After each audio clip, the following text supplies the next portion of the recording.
EWBSX. When the cyberbully is talking, you sit your white ass down and listen.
Come.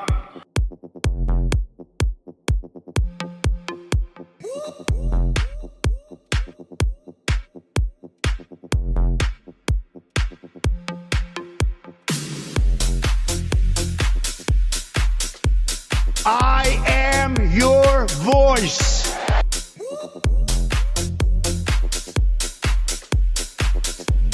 Welcome to the suck, homos.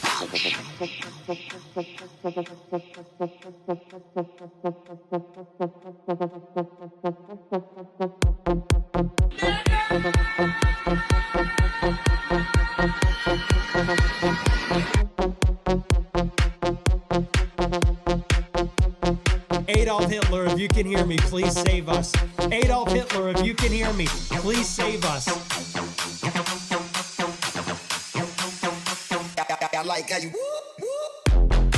Look at my African American over here. Look at him. It's important to segregate.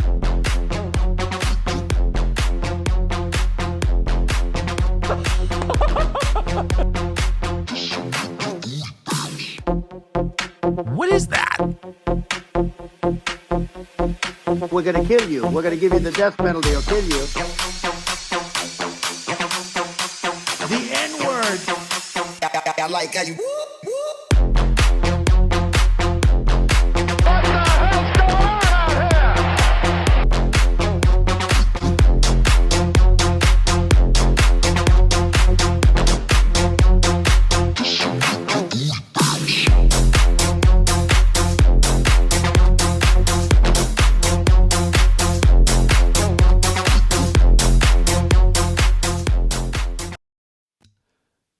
And there's this show, King Pill, they call it King Pill. Absolutely incredible. One of the best shows. Run by a total patriot. They call him Matthew Erickstein, king of the MAGA chuds. So true, Mr. President. Oh, how you guys doing? I have, if you guys did not listen, if you're listening later on, or you're just coming in right now, and you did not hear the intro, there's a little Easter egg in there for you. I have been planning on doing that for, I think this is the third week in a row, and I finally remembered. Finally remembered to actually do it. Oh, that was worth it. Matthew Erickstein has my complete and total endorsement, says Donald J. Trump. That's true, actually. He actually said that. What happened to the My President's clip? I skipped the other ones because it was long as it is. That was the price. That was the price you guys had to pay for the opportunity to listen to the entirety of the Rebecca Black song. That song came out when I was in, I think it was when I was in college, and that poor girl, she got roasted so hard that she's a lesbian now. You guys, you want it? Here, I'll give it to you. We're going to win so much, you may even get tired of winning. And you'll say, please, it's too much winning. We can't take it anymore. Mr. President, it's too much. And I'll say, no, it isn't. We have to keep winning. We have to win more. We're going to win more.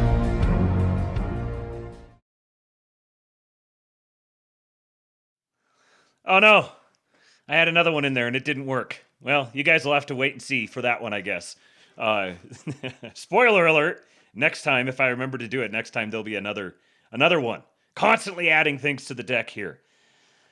Oh, sorry about the missed show yesterday. You may be able to hear it in my voice. Fighting whatever my son had. And I've also, here's a little TMI for you. Every once in a while, my lower back gets really, really tight, and it just completely fucks my guts up. So the only way that I would have been able to do the show yesterday would have been if I was streaming live from the Porcelain Throne, and I was not gonna put myself or you guys through that. So, but I am here. I am here tonight, and you may have seen my tweet earlier that I was fighting with my computer, and it had nothing to do with not knowing how to do anything. It was entirely just like the X browser experience is really buggy. There's lots of really annoying things about the X browser experience. It's much, much better on mobile. So stuff just was not loading right, and then videos wouldn't play, and then I needed to install an update on my computer, and then stuff with OBS was breaking and was not resetting up right. My camera wouldn't get all that stuff, and I was just I was up here screaming and yelling. I don't know if Amy and Eastwood downstairs could hear me, but Rebecca Black is a lesbian now. I think she's non-binary. I think is what she said. She hasn't changed very much about what she looks like, at least if I'm remembering correctly. She basically just kind of looks like maybe a little more punk or something. Made herself look a little edgier, but she just looks like a hot chick and has said that she's queer. I guess that's what happens when you're one of the earliest cases of being mass cyberbullied by the entire internet. I think her parents meant well, but boy, oh boy, did they ever set her up for a whole bunch of pain. All right, now let me. I need to. Oh shit! I forgot to do one thing here. Hold on. Let me fix it. I don't want to have to think about this later on. So, got to do this.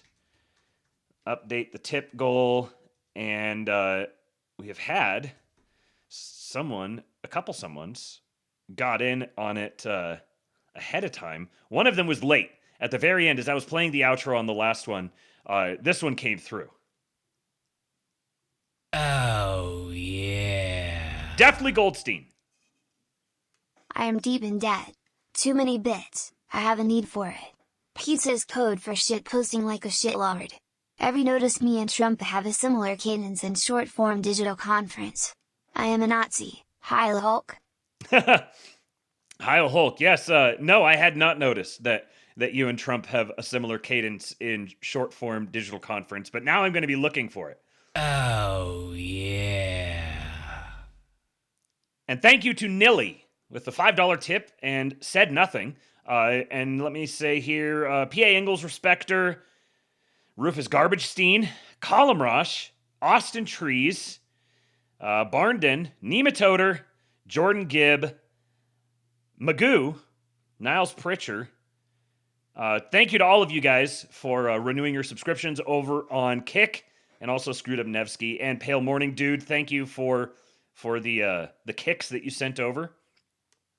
I believe that is all of the things in here to catch up on. Let me drop the tips link in the chat. I was too busy laughing at you guys getting mad about Rebecca Black, and I forgot to drop it. So tips.kingpilled.com. Tip link is pinned. Nope, come back. Tip link is pinned. There we go. Appreciate you guys for your support of the show and the family. I am here tonight to entertain you guys, to not fall out of the algorithm, and to make a little bit of money. If you survive, you earn your freedom. Thank you, Nevsky, gifting a sub to Chud Delivery Guy, who said that he actually gets to watch live. And I think that he came in on Rebecca Black. So congratulations. Well, welcome. Thank you for watching live. Thank you to Nevsky for the gifted sub.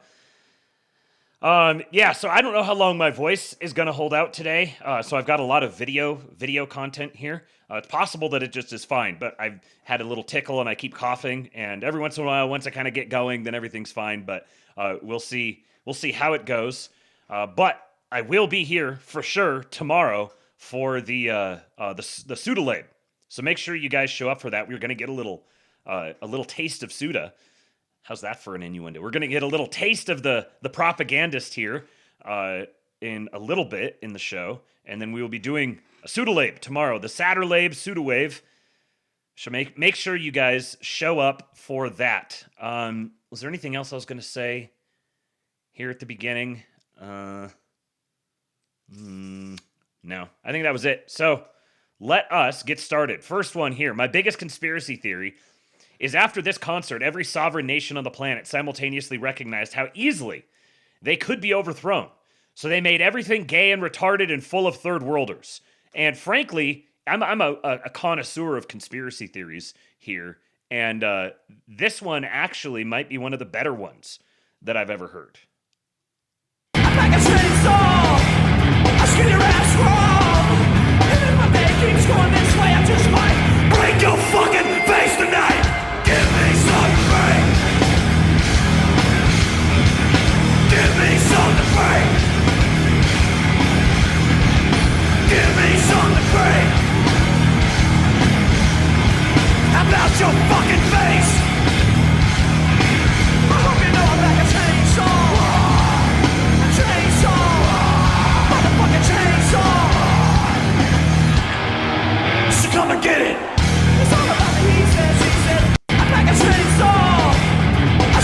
Yeah, the city of London knew they were finished as soon as this one came out. Oh, yeah, I love me my conspiracy theories. I haven't watched any of the Olympics. I apologize. Just have not done that. But I have seen people posting about Chinese women or something having to do with there's this attractive young lady here. Apparently is a figure skater. Figure skating's pretty cool. I actually reject the allegations that figure skating is gay for a number of reasons. Chief among them perhaps being, as you see here on your screen right now, there is nothing homosexual whatsoever about this. But someone requested that, Hermes here requested this, should someone edit a spinning swastika or Sonnenrad, sir. Get your terms correct here, not Sonnenrad, Sonnenrad. Behind her with some Hyperborea music instead, please. And the internet, of course, always delivers.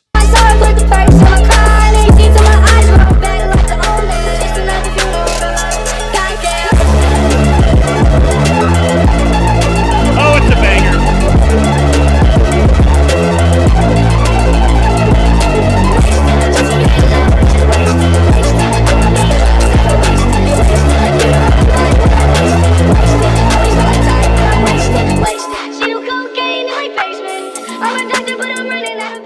Absolute banger. Absolute banger. Immediate hit. Like this one needs to get. Oh boy! Here we go. Howard Snowden! Here comes the money. Dollar, dollar. Dollar, dollar. Ching, ching, bling, bling, cut the chatter. You ain't talking money, then you're talking no matter. Make tariffs great again. So true, Howie. So true. As our president says, make tariffs great again. We love our tariffs, don't we?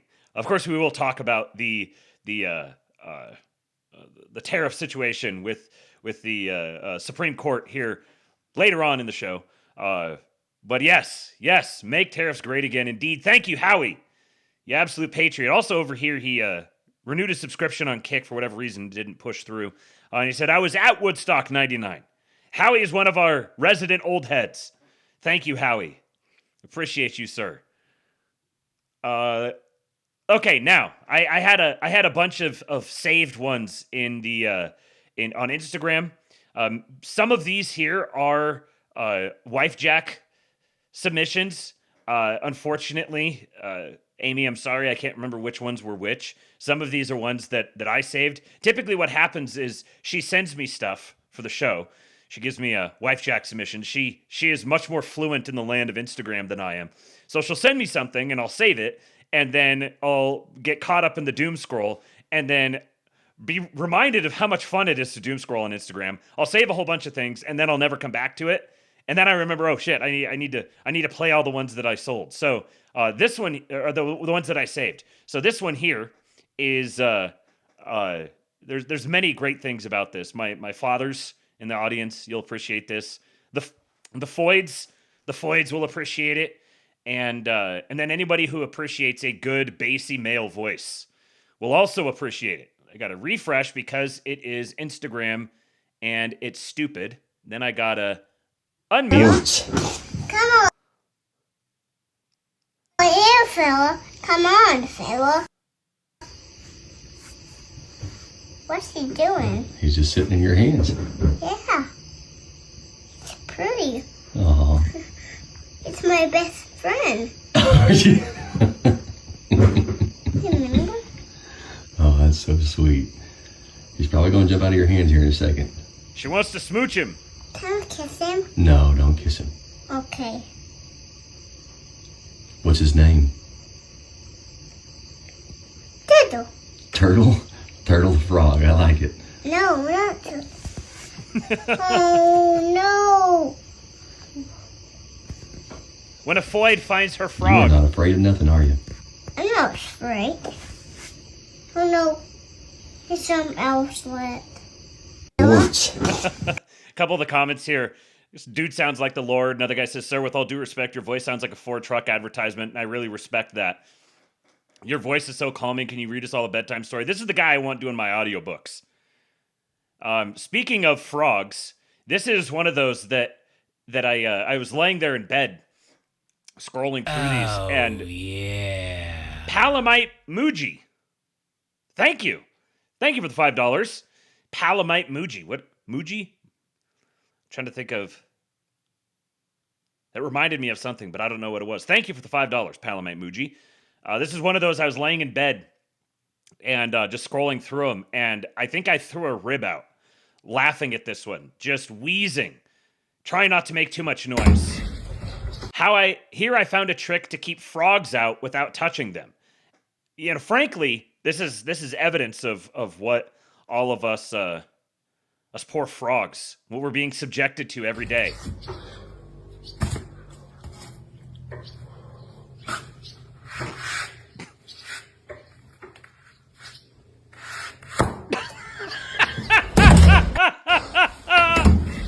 The fucking sound! Fup! One more time. Pew! Frog genocide, so true. This one here, he's got, he says, Creed's Take Me Higher plays in the background of every father who reaches the pinnacle, passing on an appreciation for conservation, peeing outside, and fart jokes. And I gotta say, I was really disappointed to hit play on this one and not get Creed's Take Me Higher behind it. But still, it's a good one.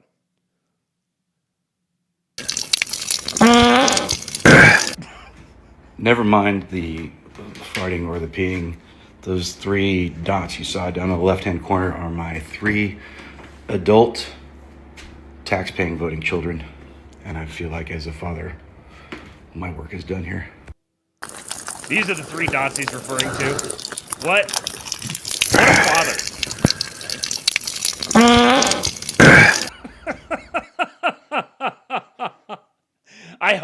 I hope to be such a great man one day.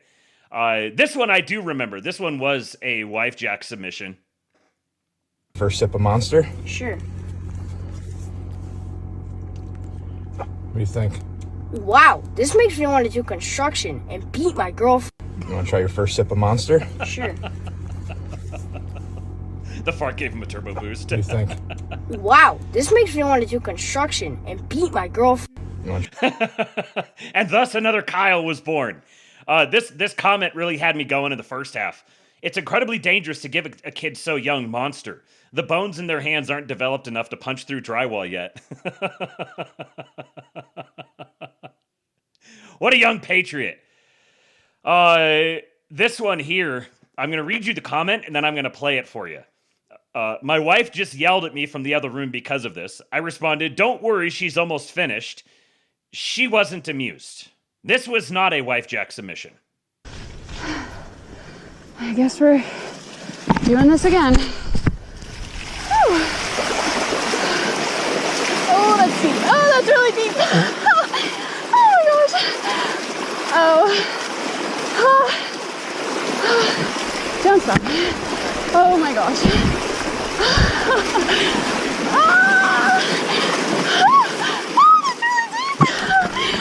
Oh, I think I just picked up a tree. Oh shit, okay. Okay. Yep, I picked up a tree. Okay. Oh, tree gone. Okay. Wow.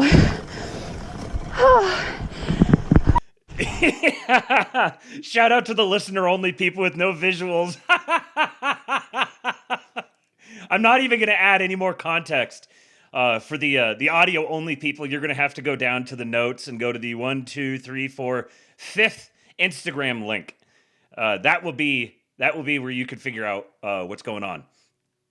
This one here reminded me of a couple of friends of mine in particular. What it's like hanging out with them. I think they're probably watching, so I'm not going to shout them out specifically, but I think they, I think they know who they are if they're listening. What up?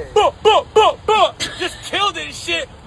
Tired of living like a black man. You already know the motherfucking vibes, man. Light turn green. All right. Oh, hello. What up? Just killed it and shit. Tired of living like a black man. You already know the motherfucking vibes, man. Light turn green. All right. It turns green on command. The power of the white man. See, you never women. What's the meme of like the guy who's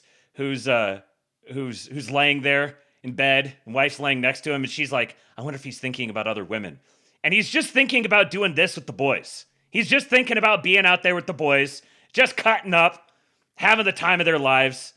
On a similar note, boys cutting up, having the time of their lives. Here is a here's some tips for you young lads. You're out there in the difficult dating world, trying to catch yourself a foid. Well, here you go. This is how you do it.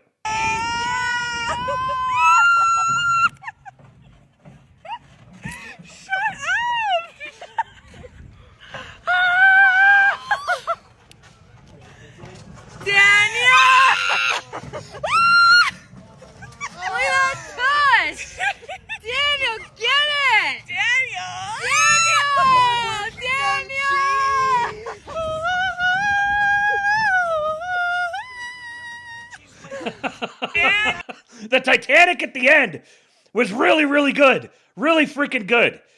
Yeah, that dude's got himself a peach, and 3 foids all to himself.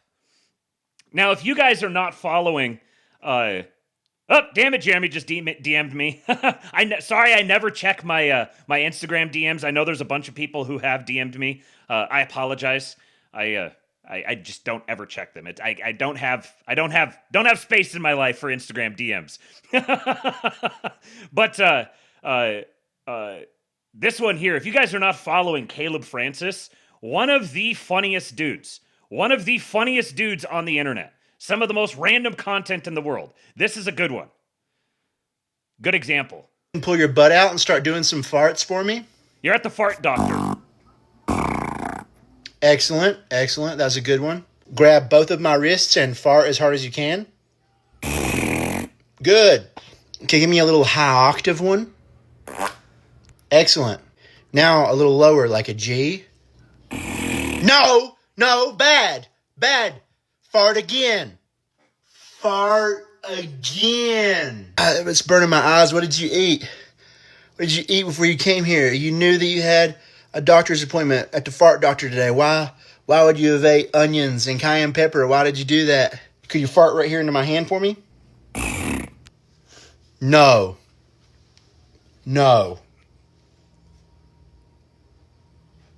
That's bad. Are you Italian? No? It's crazy. You fart just like an Italian person. All right, I'm going to tickle you now, so try your best not to fart, okay? Tickle.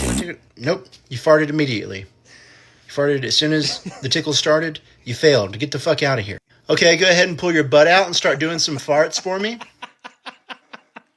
My wife wants everyone to know that this was not one of her submissions.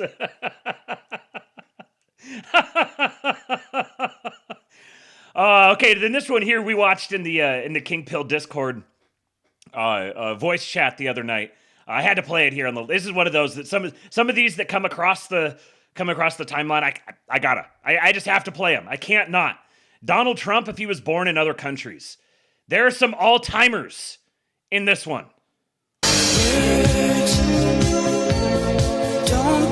Donaldo Romero Bolivar, Dimitri Drumo,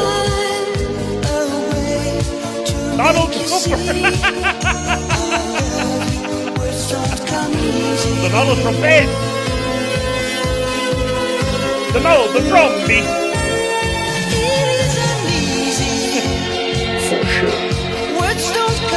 Donald Trump.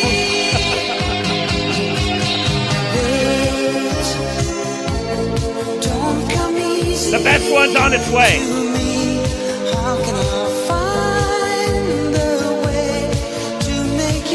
Donaru Torampu!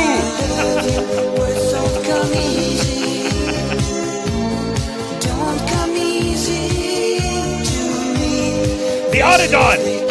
That one! The N-word! Nigerian Donald! Donalo Carompa.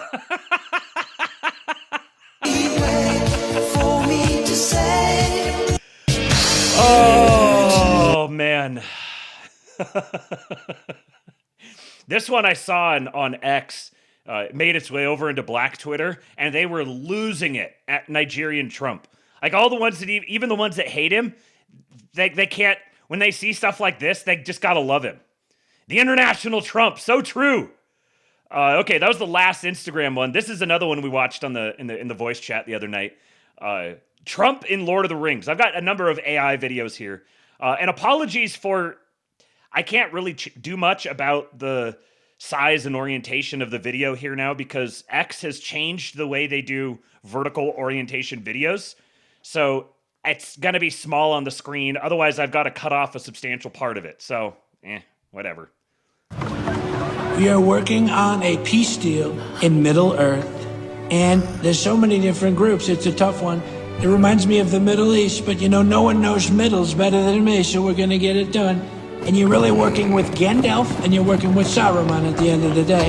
And Saruman I've known for a long time. He said, we can make billions come to the dark side. I said, look, you can't work for a giant evil eyeball. I told him that's going to end. And I was right. It ended it's a mess. And he's a weirdo. He's looking into crystal balls. He straightens his hair, and he doesn't admit it's weird. But I'm unhappy with Gandalf. He's supposed to be the best wizard ever. He can't do a pull-up to save his life. And he's changing colors. And no one knows where he is half the time. But why I'm really unhappy with Gandalf is he didn't come to me in the first place. He didn't invite me to that meeting.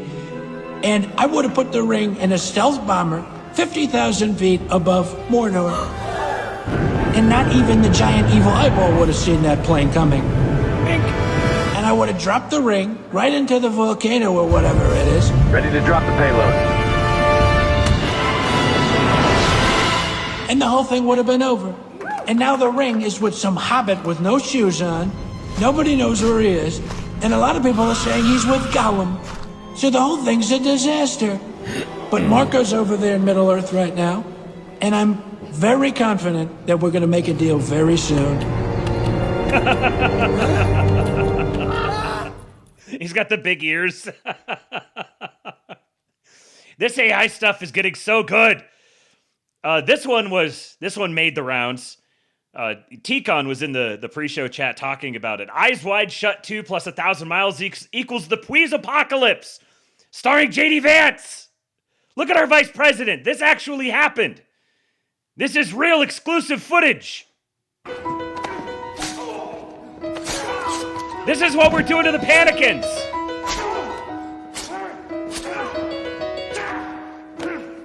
Making my way downtown, walking fast, faces passing homebound.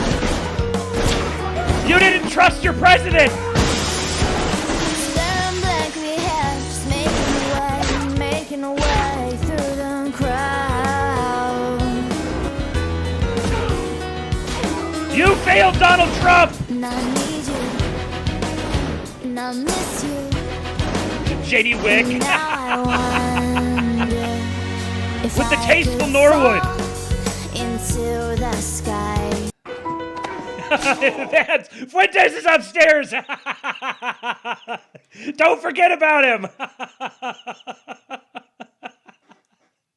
God, I just love opening up the internet and seeing incredible new things every single day. Like this one here, my latest AI short was made with Cdance 2.0, the model that has been firing up the internet over the past couple of days. The Agitprop Master, Mr. Sudaman, sent this over to me. I made this in 2.5 days, and it's an original short that is based on H.P. Lovecraft's work, which is now public domain. So no copyright infringement here. If you're not into period romances, then bear with it as it gets a little more action-packed in the second half. The model is brilliant at both performance and action. You can now make convincing dialogue and action sequences for AI cinema. With this model, we have now reached the stage where we can tell any story we want with AI. The tools are capable. This is only 720p at the moment, but I suspect it'll be upgraded to 1080p very soon. We stand at the threshold of having broadcast quality tools capable of creating anything we can imagine available to everyone. So let's do new and interesting things with it. And then he thanks some of the programs here that he used. The Betrothed is the name of this one. Let me get it squarely into the screen here. This is very widescreen. Okay.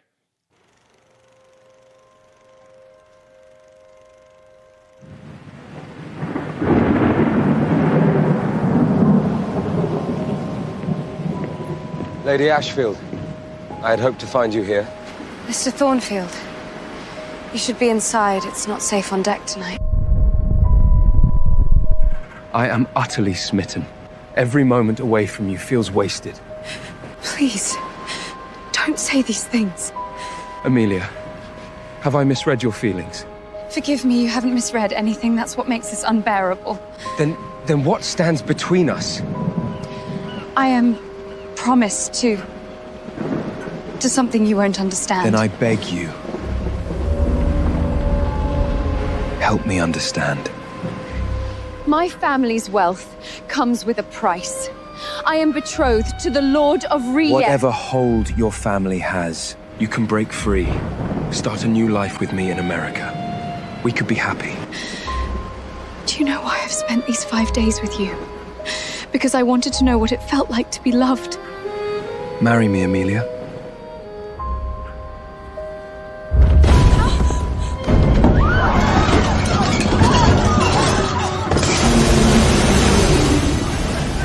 The hole is breached! Every man for himself! The dreamer has awakened. Holy shit! What are your orders, Captain? Sound the alarm. Abandon ship. Stay close to me. Panicking! Keep calm! Women and children first!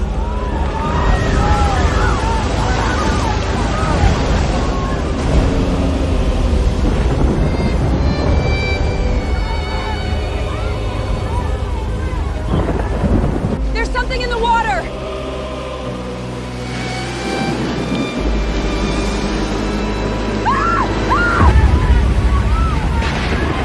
Amelia! Amelia! Binglui mulwana kapulu rilie wagana golfa dagnan!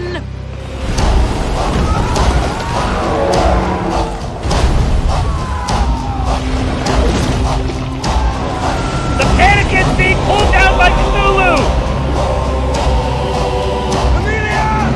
Binglui mulwana kapulu rilie wagana golfa dagnan!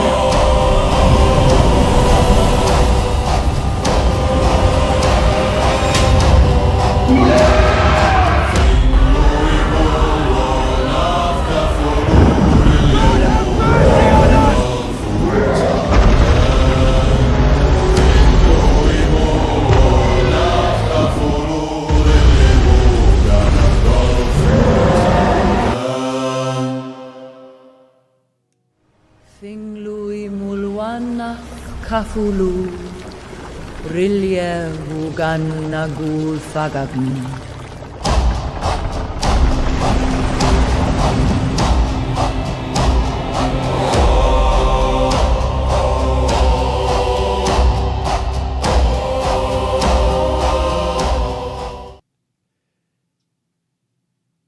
Bros.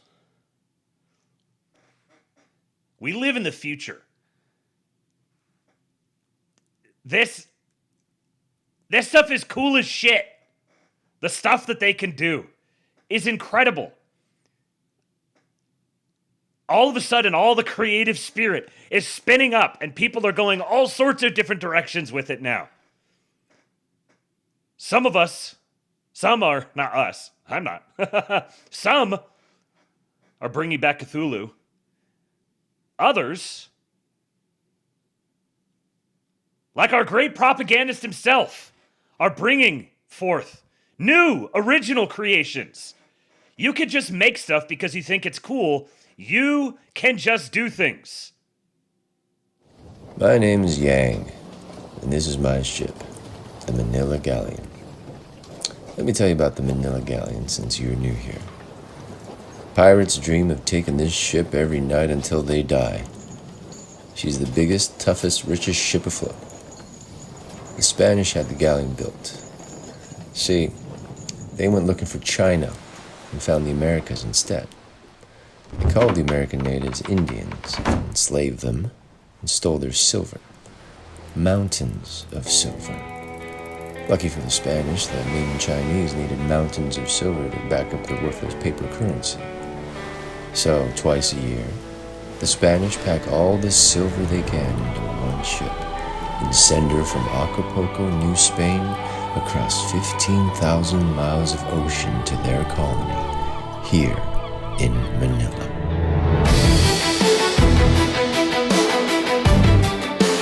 A pirate heist of the East Indies.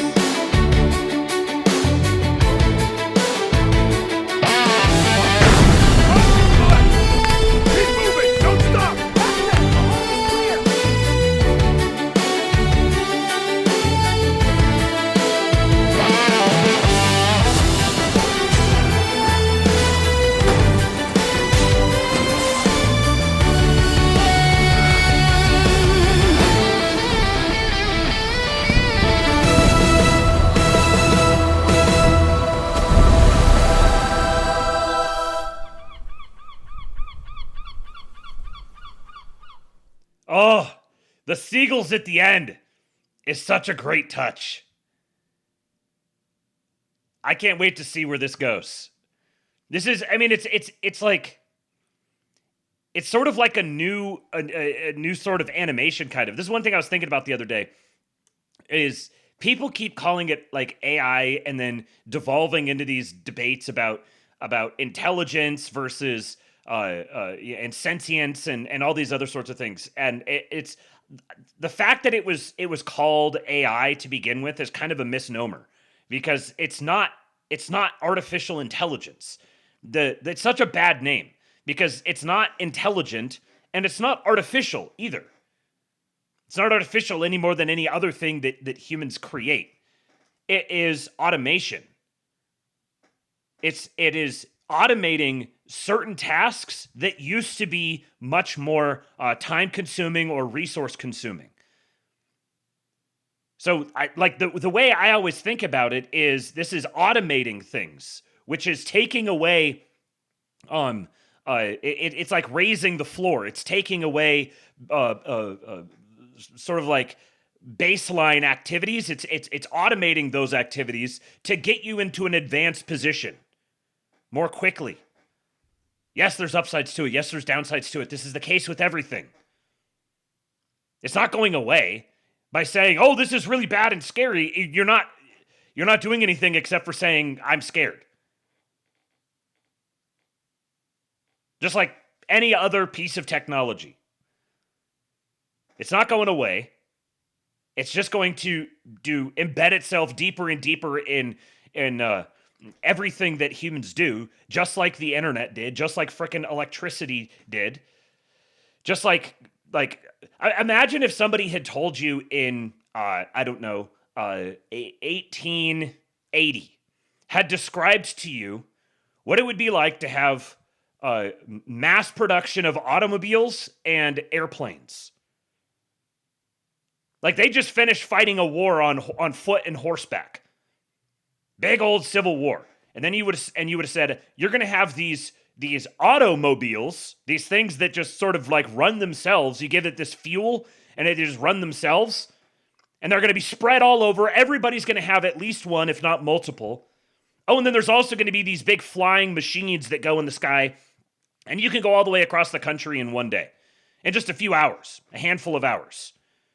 You could fly all the way around the world. And you're going to have armies made of with huge fleets of these flying machines and these automobiles that drive around all over the place. If you described that, you could have described that in a way that's like, this is going to be the most apocalyptic thing ever. It's going to completely destroy the environment. It's going to enable war on a mass scale, the mass destruction of human life. Yeah, it did. But in the 1880s, so if you've been talking to someone like that in the 1880s, it was 60 years after that. It was less than 60 years that the plane was invented. But 60 years after that, you had a war fought with tanks and vehicles and all sorts of different kinds of aircraft. Yeah, dogfights happening. Just imagine describing a dogfight to someone in 1900. It would have been like, what are you talking about? Yeah, what is this black Dorito you speak of? And now we've got the black Dorito. So, like, if you'd have described this to someone in before automobiles and aircraft were invented, and not just invented, but like mass proliferated, then you could have described that in a way that was incredibly apocalyptic. And it would have been like, oh, this is like man conquering nature and seeing himself as a god. I don't need to be constrained by gravity. I can get into a flying machine and fly across the world. Man has declared himself God. No, I'm never going to have anything to do with an airplane or any sort of society built on flight. You're just going to be able, like, people are just going to, like, fly to another country. And you're going to have to figure out how'd they get here? Who are they? What are they doing here? Oh, so you're going to have to have, like, identification and passports and all this sort of, like, all of this emerged from that. But nobody's saying, like airplanes and cars shouldn't exist. Nobody's seriously saying, like, they shouldn't exist or you shouldn't have anything to do with them. In fact, there's a tremendous number of massive benefits that have accrued to us because of them. This is the same thing. Just when people describe AI and these, like, vast claim, like, on the one hand, where they say this is going to, like, eliminate humanity and the robots are going to become sentient and they're going to be so much smarter than us, and yeah, these people are retarded. But there is going to be disruption on a scale akin to that, which I would say the disruption that happened between the Civil War and World War II, that level of disruption is probably akin to, like, the level of disruption that we'll get from AI. Now, it might be compressed, and compressing that level of disruption into a shorter timeline does have its own effects, its own impacts.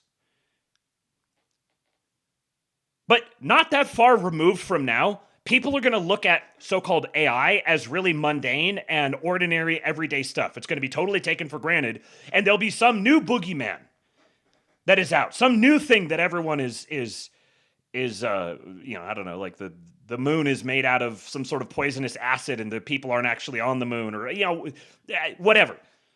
There's always going to be some sort of thing like that. And there's particular social, like, cognitive phenotypes who, it doesn't matter which time frame you put them in, they're going to drop into that time frame and they're going to look at whatever the new technological development that's coming, and they're going to say, oh, it's all over.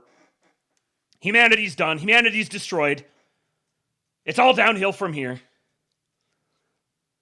And in one sense, yeah, they'll be right. Like, you could definitely tell a story about how since the invention of the automobile, humanity has descended into carnage and destruction, and we don't even exist anymore. Okay, sure. So after you finish your soliloquy, what do I do with that? So I am here. I have a house. I have a family. I have to eat. I have to sleep. Like, I'm going to wake up tomorrow. What do I do with my time? Humanity embraced this. They went over the edge on this particular form of technology and embraced their own doom. And now humanity is doomed. All right, so what do I do while I'm waiting for the doom to catch up to me? Like, sure, great. That's nice. Now what? So ultimately, all of the I'm not saying that you shouldn't just pretend there's nothing bad or that there aren't bad potential impacts, or, like, you have to consider those. But there's nothing productive about doing this, like, it's sort of like my wife when I'm driving. And she's grabbing onto the seats and, like, putting her hand up on the dashboard and everything, just trying to, tightening the seatbelt down on herself. Like, that's all that's happening. And just the same, she's going to absolutely love this next thing that I say. If I go crazy and I roll the vehicle, then, like, putting your hand on the dashboard in front of you or holding onto the seatbelt isn't going to do anything for you. In just the same way, it's just a reflex. In just the same way, being like, you know, this is going to ruin us all. We're conjuring demons. Is it okay? She says, "I'm just trying not to puke." Yeah, right. But that's when people get really doomery about whether it's AI or anything else, all they're doing is just emoting. And that's okay. Cool. I don't know what else to tell you. Speaking of AI, here's the other end of the spectrum. Hey, Charlie, you're under arrest. Arrest? I don't feel like I'm under arrest.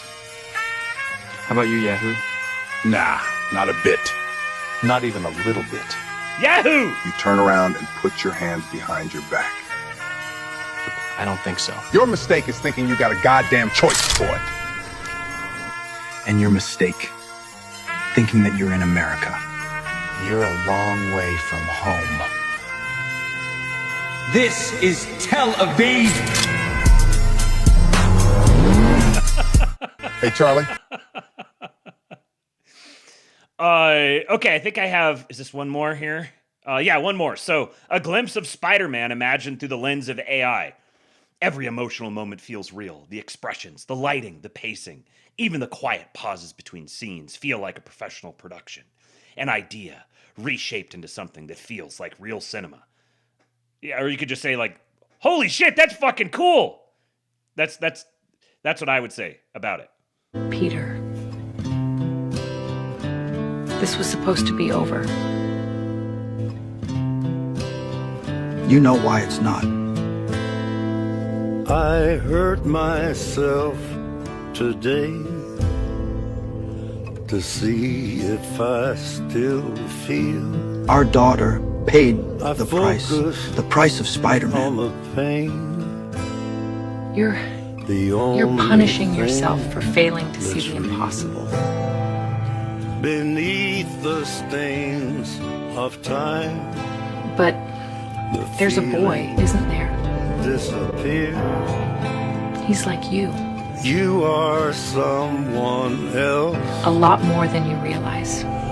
I am still right here. And you could have it all. My empire of dirt. I will let you down. I will make you hurt. I will keep myself. I would find Peter, a way.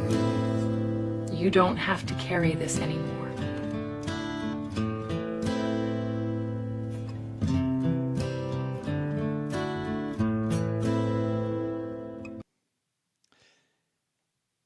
Yeah, T-Con. I would pay to go see that. That's one very interesting thing about that. This is one area where I could see AI really breaking into, and I honestly, I'll bet you it's been there already.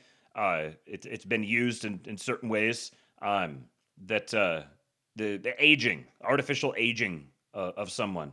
I'll bet you AI is going to be able to do that much better than. So it's going to, when you actually have normal actors, they're still going to use that as a way of improving the artificial aging of an existing actor. It'll be interesting to see if which actors, I'll say this, which actors will be out in front of. This may have actually. I may have read some stuff about this already, but the people who are going to be out in front of having like licensing their own appearance so that they're the actor in an AI movie, like famous people who have their appearance gets to be the actor in the movie, even though they're not actually there, but they license their appearance so they get paid for it, something along those lines. Yeah, there's going to be all sorts of interesting innovations that come from this.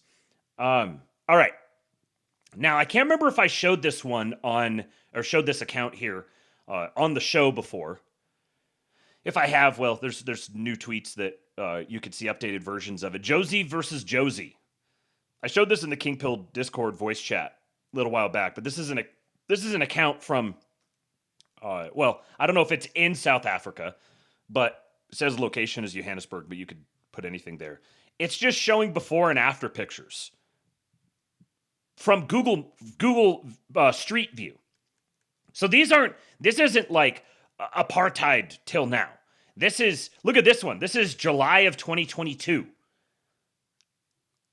to now. 3 years. All the signs are gone. Most of the guardrail is missing. 3 years. Newly built road. Look at this one. 2010 to 2025. This is what most of them are. About 15 years. Here's 15 years in South Africa.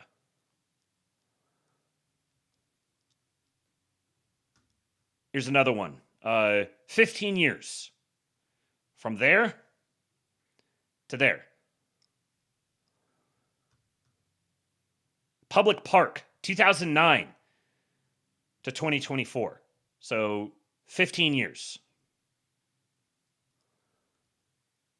Now, some of these so far aren't really that bad, but wait till some of the, like this one here. Here you go. What was this? This was 2009 to 2025. I had one of these. I had a BMW almost identical to that one. I can't tell if that's a 525 or a 530 or a 540. I had a 540. That's 2009. There's 2025. Yeah, South Africa is turning back into regular Africa. Here you go. 2009, 2025. Before, after. I wonder what could have caused this. 2009, 2025. 2009, 2025. 2010, 2024. 14 years. What's this one here? 30th of July, 2020 to the 30th of September, 2020. 2 months. 2 months. That's how long it took. Yeah, Slutty Milk, because Doyle says, this is the default state. Civilization is rare. 2009, 2025. 2009, 2025. Some of these, let me see if I can find a really crazy one. Like this one's pretty... Again, about 15 years. Like it's within the time frame of Google Street View.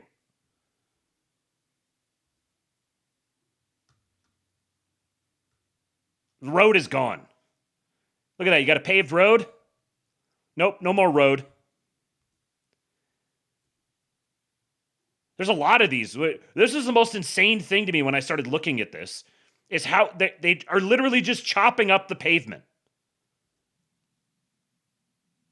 Shanty towns. 15 years. So this is 2022. There's a time lapse here. 2022 to 2025. 3 years. This looks like suburban America.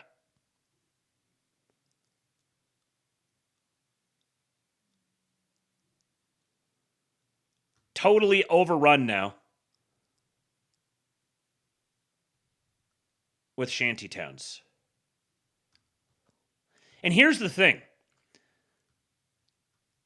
A lot of people are waiting for a collapse. They're waiting for the day that everything just goes south and we all start shooting and there's like this pitched battle or something. No. It's not going to look like that.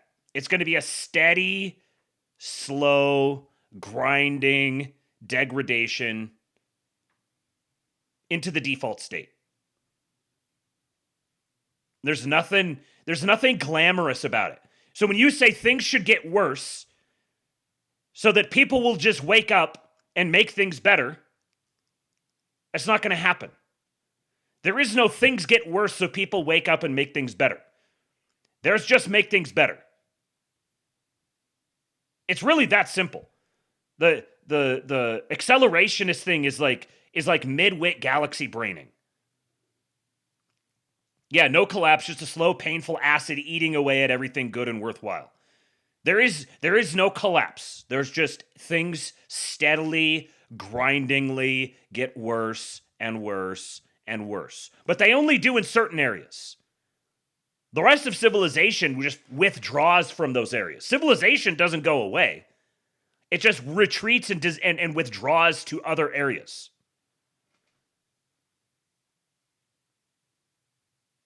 So there is no, let's make everything get worse so that we can make things better again. There's just make things better.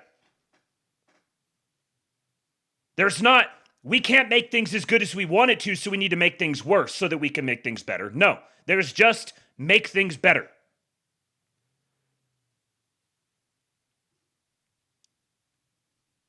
I showed you guys that because I wanted to play this for you. Let the power go back to the white people. We as black people, we just have to accept that we failed dismally. For 28 years, we were given chance to prove ourselves and we failed dismally. This thing of voting one black person after the other, it won't help us with anything. Let power go back to white people. When white people were governing this country, irrespective of whatever that they were doing, but our parents were working. Kids used to get bursaries to go to universities. Town used to be clean. There was job everywhere. You apply, you get a job. Even if you didn't have qualifications, you could work in hotels, you could work wherever. You could work even in the farms. There were farms where people could work. Black people are a dismal failure. They can't govern. Let the power go back to white people. Let us just swallow our pride and give these white people power back so that the country can go back to normal.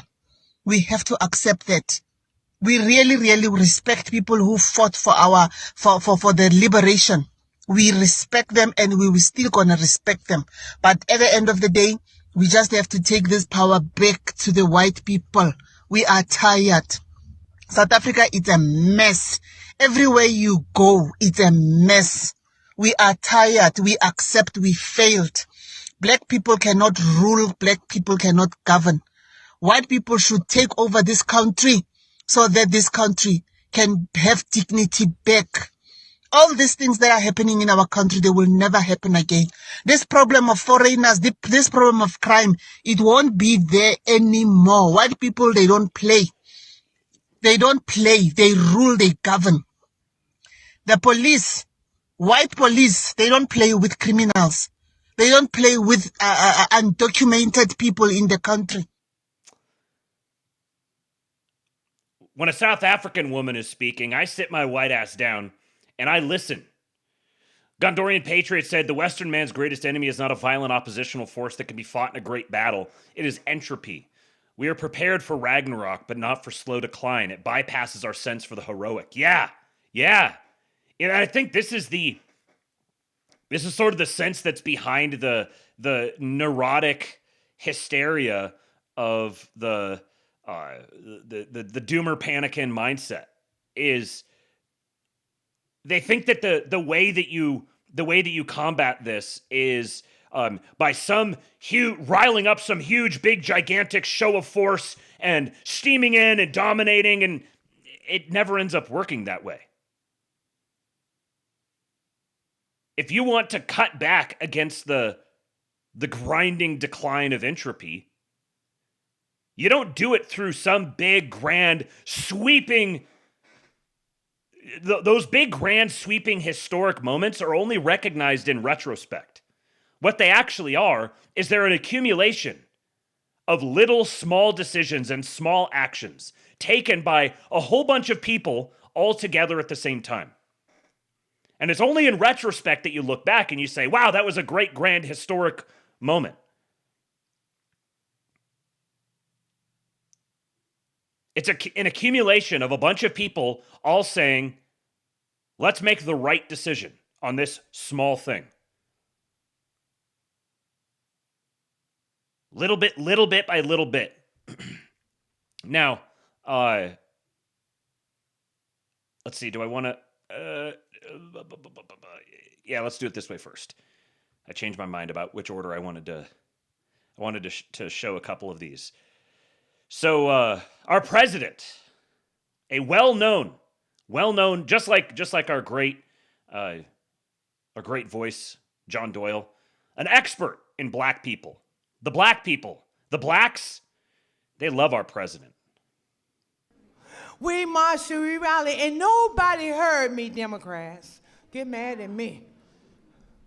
Until this Republican sent his constituents, his people out there to interview me in my home. Have you ever heard of a thing? Then they invited me twice before Congress to testify for the beautiful bill that's going to change crime in the district. If you kill somebody, okay, you take a life, you do life. Just that simple. If you do a harsh crime, you do harsh time. Just that simple. And then we need National Guard, and which we did years ago. He brought it on. I love him. I don't want to hear nothing you got to say about that racist stuff. And don't be looking at me on the news hating on me because I'm standing up for somebody that deserves to be standing up for. Get off the man's back. Let him do his job. He's doing the right thing. Back up off of him. And Grandma said it. You hear that? Grandma said it.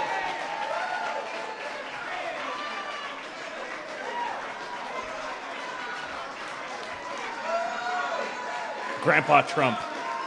Let my nigga Trump go. That was a DC anti-crime activist who lost her son to violence. I have no idea how you're supposed to pronounce this. NNPNEMCK. NIMC. Anyways, pretty good account. Says the doomers and saboteur right will never understand this. President Trump doesn't just have voters. He has people who have been through hell with him. For 10 years, we've watched every attack in real time. We know the playbook. We see the results. You can't break a bond that was forged in fire. Every attempt only makes it stronger. We've been through hell with our president. So Jesse Jackson died. And how's that for transition? J.D. Vance said, I have a close family member who voted in 2 presidential primaries in her entire life. Donald Trump in 2016 and Jesse Jackson in 1988. R.I.P. Jesse Jackson. And he's quote tweeting Jeremy Carl, another great patriot. Says, hold on, just a sec. He says, again, for the younger folks who don't understand that the past is a foreign country, this Jesse Jackson ad from the 1988 presidential campaign will show you. My personal negative feelings for Jackson aside, it's one of the best campaign ads I've ever seen.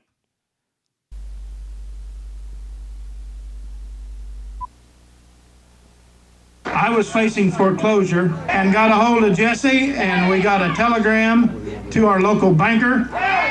He offered to come sit down at a mediation table and try to work this thing out between myself and my bankers. And we wound up going through some reorganization, giving some things back, but we still got every acre, and we're going to farm. And we're going to continue to farm. But we couldn't have done it without Jesse, and we need him. The past is a foreign country indeed. Now, I also want to show you this. This is a gem, a little historical gem. I'm going to speed it up to 1 1/4 because it is a little bit long. But look at my president. Racism is this. I now want to bring forth a friend who has, he is deceptive in that his social style is of such.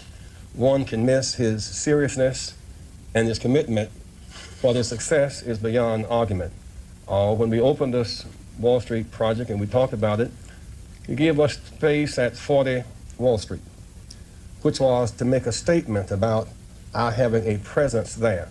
Beyond that, in terms of reaching out and being inclusive, he's done that too. And created for many people a comfort zone when I ran for the presidency in 84 and 88. And many others thought it was either laughable or something to avoid. He came to our business meeting here in New York because he has this sense of the curious and a will to risk to make things better. And so, a sense of the curious and a will to risk to make things better.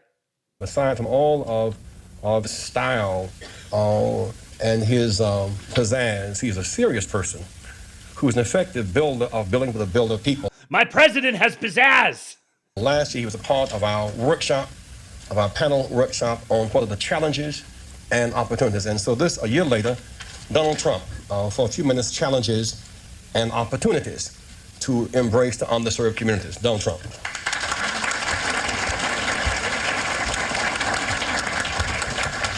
Well, it is an honor to be here, and I was with Jesse last year, and we had a lot of fun, and it was a little different.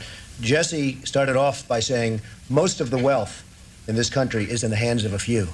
And I thought to myself, is that a bad thing? What's wrong with that, Jesse? But he did have an expression last year, and I was just telling Roger.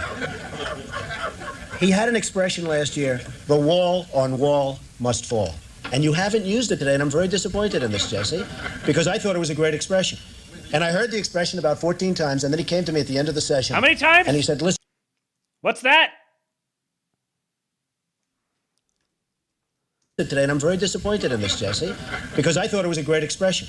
And I heard the expression about 14 times, and then he came to me at the end of the session, and he said, listen. 14 times? In 1988? What a reality we live in. I want some office space in your building on Wall Street, because the wall on wall will fall. And I said, it's okay, Jesse, I'll make a good deal with you. Okay? Zesty Jackson!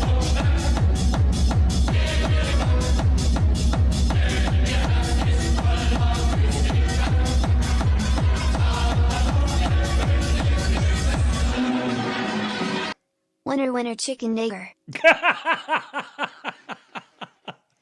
Was that you, Cheeky? Thank you, sir. Thank you for the 1488. Just in time. Yeah, he's saying the wall on wall. He's talking about Wall Street.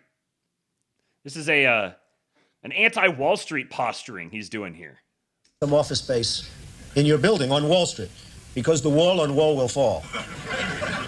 And I said, it's okay, Jesse, I'll make a good deal with you. I'll get you some space. You'll pay about $40 a foot. And he said, no, I don't want to pay 40. I said, how about 30? No. It was the cheapest deal I ever made in the history of 40 Wall Street. Is that right? He got it for nothing. He's a very tough negotiator. My president has always appreciated tough negotiators. You know that, right? Nah, he's a terrific guy. We love him, and I'm here for him. And the snow came, and I said, gee, nobody's going to show up, and look at this place, it's packed. Well, I'll just say a few words. I mean, Wall Street and New York City and this whole region is doing unbelievably well. I'm building a job on the West Side, which is the largest job ever approved by the New York City Planning Commission. You see it going up along the West Side Highway. It's almost 10 million square feet. It's 18 buildings, and it's really going to be something.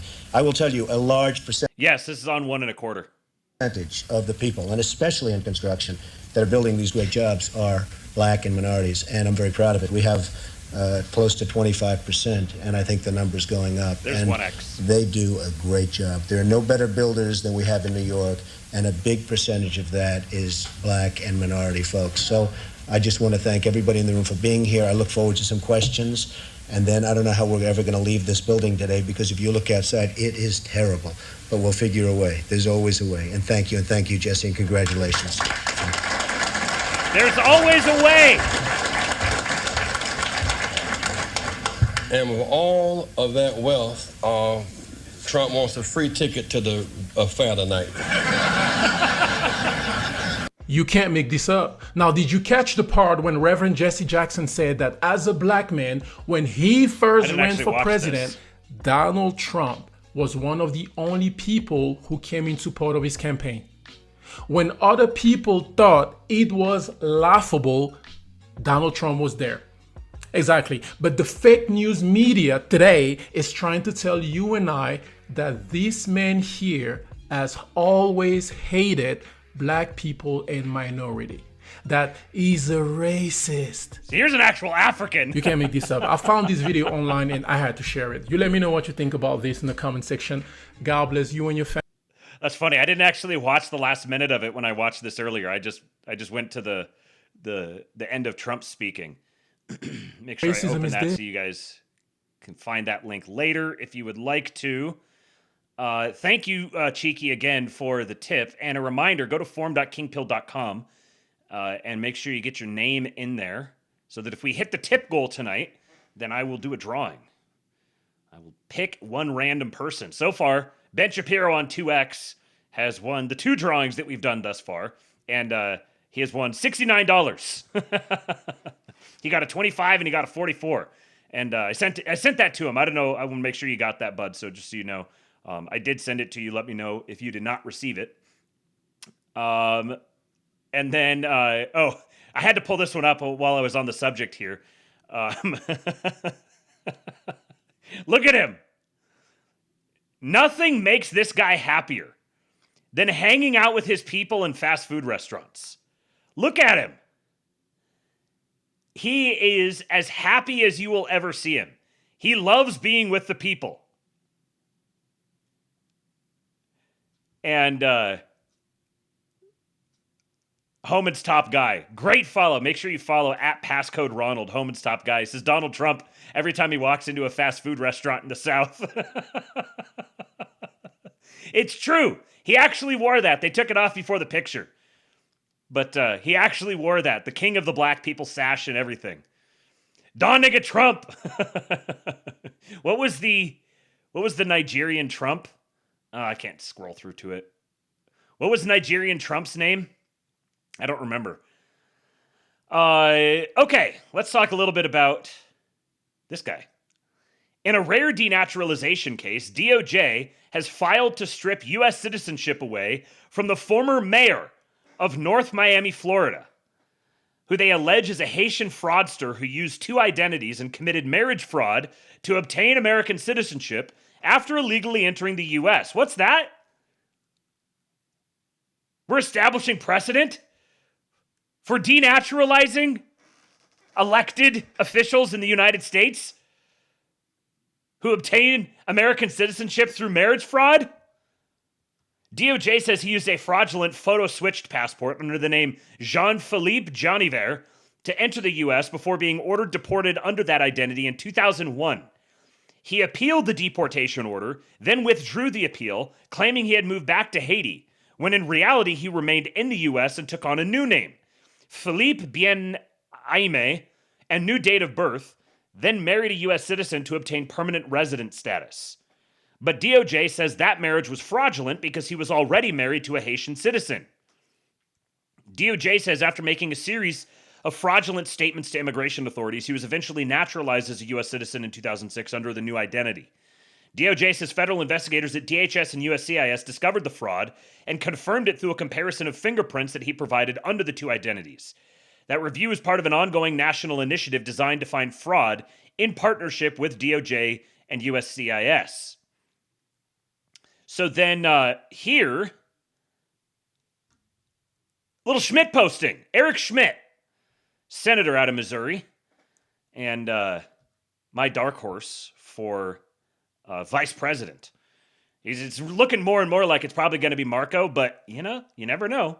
Maybe Eric Schmitt might be like an AG candidate, perhaps. He says, American citizenship is a gift and a sacred duty, but some people didn't come here to be Americans. They came to game the system and fleece the American taxpayer.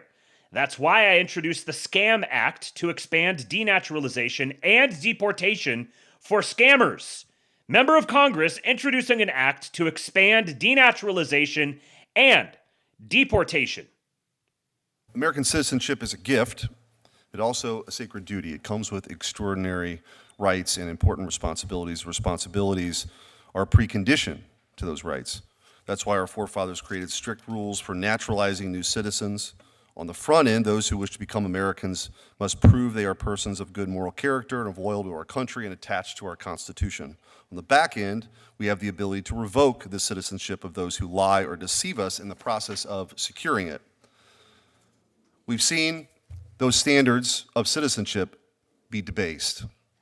Look at the stories of just the past few months in Minneapolis, case after case, naturalized U.S. citizens behaving in ways that show beyond any shadow of a doubt that they were never fit for citizenship in the first place.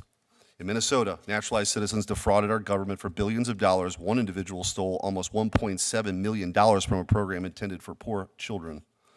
Just today, a naturalized citizen in Massachusetts pled guilty to stealing over $1 million from our welfare programs. Something has to change. It's why I've introduced the Scam Act to expand and accelerate our ability to denaturalize people who should have never become citizens in the first place.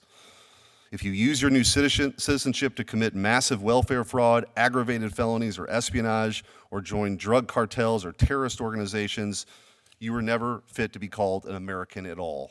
I encourage my colleagues on this committee to support that important legislation. So we've got actual legislation putting forth now to denaturalize people. Eric Schmitt says to become a U.S. citizen, 8 U.S.C. 1427 requires applicants to prove 1, good moral character, attachment to the principles of the Constitution, and being well disposed to the good order and happiness of the U.S. Those standards are non-negotiable, no exceptions. But many naturalized citizens have proven they never met those standards. Welfare fraud, espionage, joining drug cartels and terrorist organizations. Case after case of people exploiting the privilege of American citizenship to betray the country that welcomed them. Let's see here. It's not just fraud. A naturalized citizen in the U.S. Navy was just sentenced to nearly 17 years for selling military secrets to Communist China. He told a friend it was quite obviously espionage, then kept doing it anyway. In the United States v. Ginsburg, SCOTUS made it clear, quote, no alien has the slightest right to naturalization unless all statutory requirements are complied with. Denaturalization isn't new, it isn't radical, it has deep roots in American law. Here's what the Scam Act does. If you commit welfare fraud, an aggravated felony, or espionage, or you affiliate with foreign terrorist organizations, after becoming a naturalized citizen, you've proven you never qualified for citizenship. So we will denaturalize and deport you. The Scam Act lets the government strip those criminals of their illegally obtained citizenship and send them home. It's common sense. If you immediately exploit the privilege of American citizenship to defraud or betray our country, you have proven you were never worthy of the honor. Most naturalized citizens truly embrace this country. They honor their oath. They contribute to our communities. This bill isn't about them. It's about the shameless few who exploit American generosity and about restoring integrity to the institution of citizenship. As Calvin Coolidge said, American citizenship, quote, has been secured only by untold toil and effort. It will be maintained by no other method. We won't let it be debased any longer. Read the full details on the Scam Act here with a link to that. And White Papers Policy Institute says we will be writing a review of Senator Schmitt's Scam Act in the coming week, but from glancing at the bill, it is very promising. Denaturalizing the foreign-born for welfare fraud, organized crime, and felony should already be the law. This bill fills that gap. It will set up a clash with the Supreme Court, but it is one worth fighting for. Just because someone gains a U.S. passport through administrative means does not mean they've truly become American. We need to keep tending the American garden because right now, it's choked with weeds. And Real Political Data said, Republicans 10 years ago wouldn't have even touched this with a 10-foot pole. Now they're actively proposing legislation to do this. We need to find a way around the filibuster to pass this because it's critical for the future of this country. And I just want to highlight this. Republicans 10 years ago wouldn't have even touched this. 10 years ago, anyone, many people could have just thrown in the towel and said, no, it's all over, it's all done. You know, fuck it all. We just need to give up and let Democrats rule longer. We just need to let Hillary Clinton win. Things will get so bad that the American people are just going to come to their senses and then we're going to have a great hero who magically rides in and saves everything. You're so busy waiting for the great hero to come magically ride in and save everything that you don't see him when he's right in front of you. That's what it looks like. Oh, but he did this, or but he did that, or he hasn't done this, or he hasn't done... That's what great heroes do. They do some things, they don't do other things. They're imperfect. They make mistakes. They end up leaving something undone that could have been done. You spend so much time daydreaming about nursery rhymes or something. Yeah, you've been discombobulated. Discombobulated, denaturalized. We are going to denaturalize the Panicans. Great man of history until the niggas Donald Trump. Right. You cannot honestly tell me that Donald Trump is not a great man of history. Has not drastically changed the trajectory of the United States. Absurd. All we needed was a new president. These are the numbers from 2025. Look at this. From the Dallas Fed, rapid decline in net illegal immigration and, quote, no indication the decline is leveling off. This is monthly net unauthorized immigration declines sharply in 2025. Blue is entry. Green is exit. The black line is net entry. Starting down here in October of 2013. So basically the beginning of Obama's second term, shortly into Obama's second term. And you see, whoop, what's this? Look at that black line just dunk all the way down here. Almost to net break even. And then Biden comes in, and here's Biden. From right here, this is basically COVID right here. Right here, make sure you guys can see my mouse, the big valley, up to probably about right here, it looks like. Oh, wait, no, one of 2025, right here. Straight negative. Look at that trajectory. Imagine if that trajectory continues. This is the trajectory without all of the funding. This is the trajectory while they're having to fight a whole bunch of court cases that they've steadily ground their way through and won nearly all the way up to the Supreme Court. This is what the trajectory has looked like then. Imagine what it's going to look like with full funding. And the substantiation now of all of these legal wins that Pam Bondi's Department of Justice has brought us. Imagine how many deportations there will be with ICE. With the ICE, it's probably supposed to be funding. ICE funding having just doubled in size, and DHS building facilities to hold and process 100,000 people at a time. 2026 is going to be a wild year. Yeah, Trust Plan SAR, it's not going to merely continue, it's going to rapidly accelerate. That's the kind of acceleration I'm talking about. Okay, I'm going to talk to you guys about a tipsy Lindsey Graham getting sicked on the Europeans, but I need to go take a leak real quick, so I'm going to let you guys eat a little leftist ass, and I'll be right back. I will eat your leftist ass like corn on the cob. I'm ready. I will eat your ass. I will eat your leftist ass like corn on the cob. I'm ready. I will eat you. I will eat your ass. My children aren't going hungry. I'll do it. I'll drink your blood. And I'm starting to think about having to eat my neighbors. You think I like sizing up? I'm gonna haul him up that chain.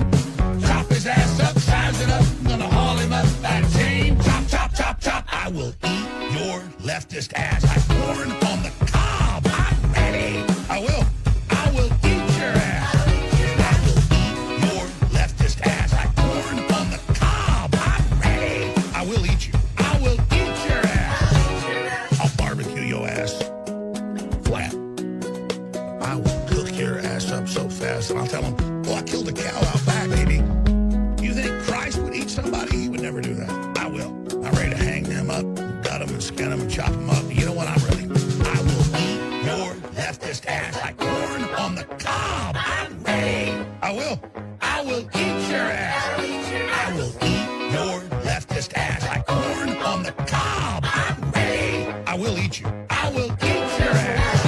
I will eat your leftist ass like corn on the cob. I'm ready. I will eat your ass. I will eat your leftist ass like corn on the cob. I'm ready. I will eat you. I will eat your ass. That's why I want the globalists to know. I will eat your ass first. I swear to God, if it's the last thing I do, I'm going to get my hands around your throat.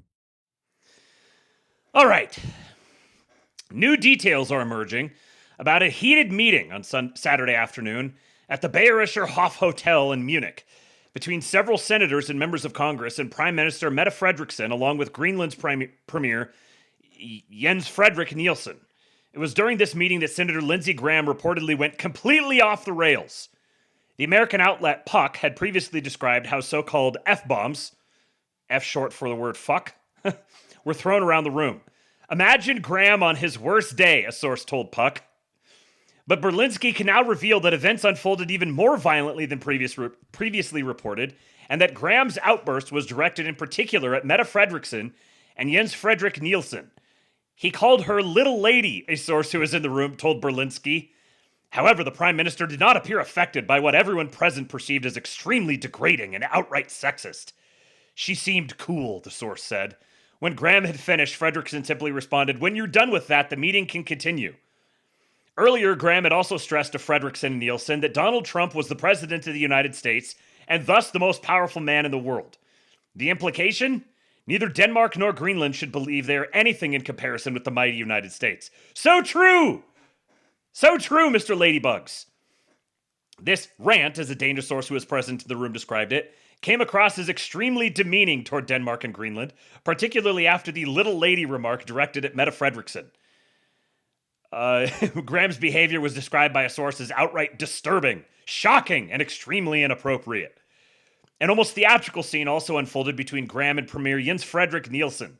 Graham yawned directly in his face in a way that could only be interpreted as mocking, the source told Berlinski. It became too much for some of the American participants at the meeting, and Senator Alyssa Slotkin, Democrat, was reportedly so shocked that she stood up and left the meeting. In a sense, the meeting marked... Can't get this out of my head. Alyssa Slotkin. Sorry, I just had to say it. In a sense, the meeting marked the culmination of Graham's angry outbursts. Already on Friday, he had stunned observers on live television when asked about Greenland. Who the hell cares who owns Greenland? Graham said, according to C-SPAN. Participants at the meeting described his conduct as completely out of line. According to Berlinski's information, there was quiet speculation afterward as to whether the senator from South Carolina had lost his composure entirely, whether he was not in his right mind when meeting the Danish and Greenlandic leaders. Only Graham himself likely knows the answer to that. Conan Esquire said, "Incredible story. Trump has sicked tipsy Lindsey Graham on the Europeans." God, he's such a frickin' hilarious human being. How is it that Lindsey Graham actually exists? We will unleash the sassy gays upon them. Deploy the fags!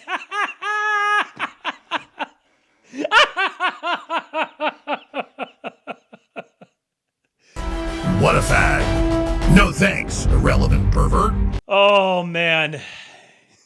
We're unleashing the sassy gays, and you're blackpilling? Now, speaking of Europe, the State Department is planning to launch a website, Freedom.gov, to help users circumvent content bans in Europe and elsewhere. Comes as admin officials have criticized Europe's speech laws. Doge's Big Balls involved. Per sources, Big Balls! Look what Big Balls is up to. Something big is coming. That's right. His balls. Here's what they've got. Freedom.gov. They've got the Paul Revere little animation up here. Look at that. It's the first thing I think of when I see the guy galloping on the horse with the tricorner on his head. The British are coming. Freedom is coming. Information is power. Reclaim your human right to free expression. Get ready. So here's some details about this. Exclusive. U.S. plans online portal to bypass content bans in Europe and elsewhere. I saw that Nicola Soldo, fisted by Foucault, was very upset about this, that this is an attack on the sovereignty of European countries. How dare the United States stand up for the bedraggled European citizens being censored by their people? How dare the U.S. government stand up for the universal white man? Yeah, how do they make this a bad thing? Here you go. Why are you so fucking negative all the time? The U.S. State Department is developing an online portal that will enable people in Europe and elsewhere to see content banned by their governments, including alleged hate speech and terrorist propaganda. A move Washington views as a way to counter censorship, three sources familiar with the plan said. The site will be hosted at Freedom.gov. One source said officials had discussed including a virtual private network function, or VPN function, to make a user's traffic appear to originate in the U.S., and added that user activity on the site will not be tracked. Headed by Undersecretary for Public Diplomacy Sarah Rogers, the project was expected to be unveiled at last week's Munich Security Conference, but was delayed. Reuters could not determine why the launch did not happen, but some State Department officials, including lawyers, have raised concerns about the plan. Without detailing the concerns, the project could further strain ties between the Trump administration and traditional U.S. allies in Europe, already heightened by disputes over trade, Russia's war in Ukraine, and President Donald Trump's push to assert control over Greenland. Imagine that. Imagine saying that we are going to ensure you cannot censor your people is a thing that is going to strain ties between the Trump administration and Europe. Not the Trump administration and China. Not the Trump administration and, Iran. Not the Trump administration and North Korea. No, the Trump administration and Europe. Europe is going to be mad at the Trump administration for giving Europeans a way to avoid online censorship. The portal could also put Washington in the unfamiliar position of appearing to encourage citizens to flout local laws. In a statement to Reuters, a State Department spokesperson said the U.S. government does not have a censorship circumvention program specific to Europe, but added, digital freedom is a priority for the State Department, however, and that includes the proliferation of privacy and censorship circumvention technologies like VPNs. The spokesperson denied any announcement had been delayed and said it was inaccurate that State Department lawyers had raised concerns. The Trump administration has made free speech, particularly what it sees as the stifling of conservative voices online, a focus of its foreign policy, including in Europe and in Brazil. Europe's approach to free speech differs from the U.S., where the Constitution protects virtually all expression. The European Union's limits grew from efforts to fight any resurgence of extremist propaganda that fueled Nazism, including its vilification of Jews, foreigners, and minorities. The president has tasked Big Balls with ensuring that the Nazis have a voice. My president, thank you, sir. I am your voice. U.S. officials have denounced EU policies that say they are suppressing right-wing politicians, including in Romania, Germany, and France, and have claimed rules like the EU's Digital Services Act and Britain's Online Safety Act limit free speech. These acts definitionally limit free speech. They have been obviously suppressing right-wing politicians. But we got to get the journo speak. The EU delegation in Washington, which acts like an embassy for the 27-country bloc, did not immediately respond to a request. Rogers of the State Department has emerged as an outspoken advocate of the Trump administration position on EU content policies.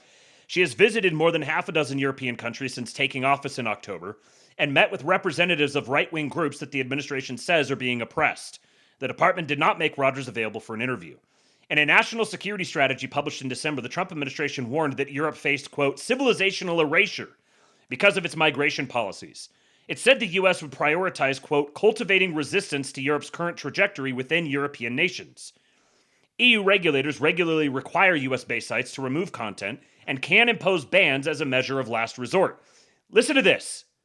What did it say up here? U.S. officials have claimed that rules like the EU's Digital Services Act and Britain's Online Safety Act limit free speech. Down here, it says, EU regulators regularly require U.S.-based sites to remove content and can impose bans as a measure of last resort. X, which is owned by Trump ally Elon Musk, was hit with a 120 million euro fine in December for non-compliance. Germany, for example, in 2024 issued 482 removal orders for material it deemed supported or incited terrorism and forced providers to take down 16,771 pieces of content. Similarly, Meta's oversight board in 2024 ordered the removal of a Polish political party's posts that used a racial slur and depicted immigrants as rapists, a content category EU law treats as illegal hate speech.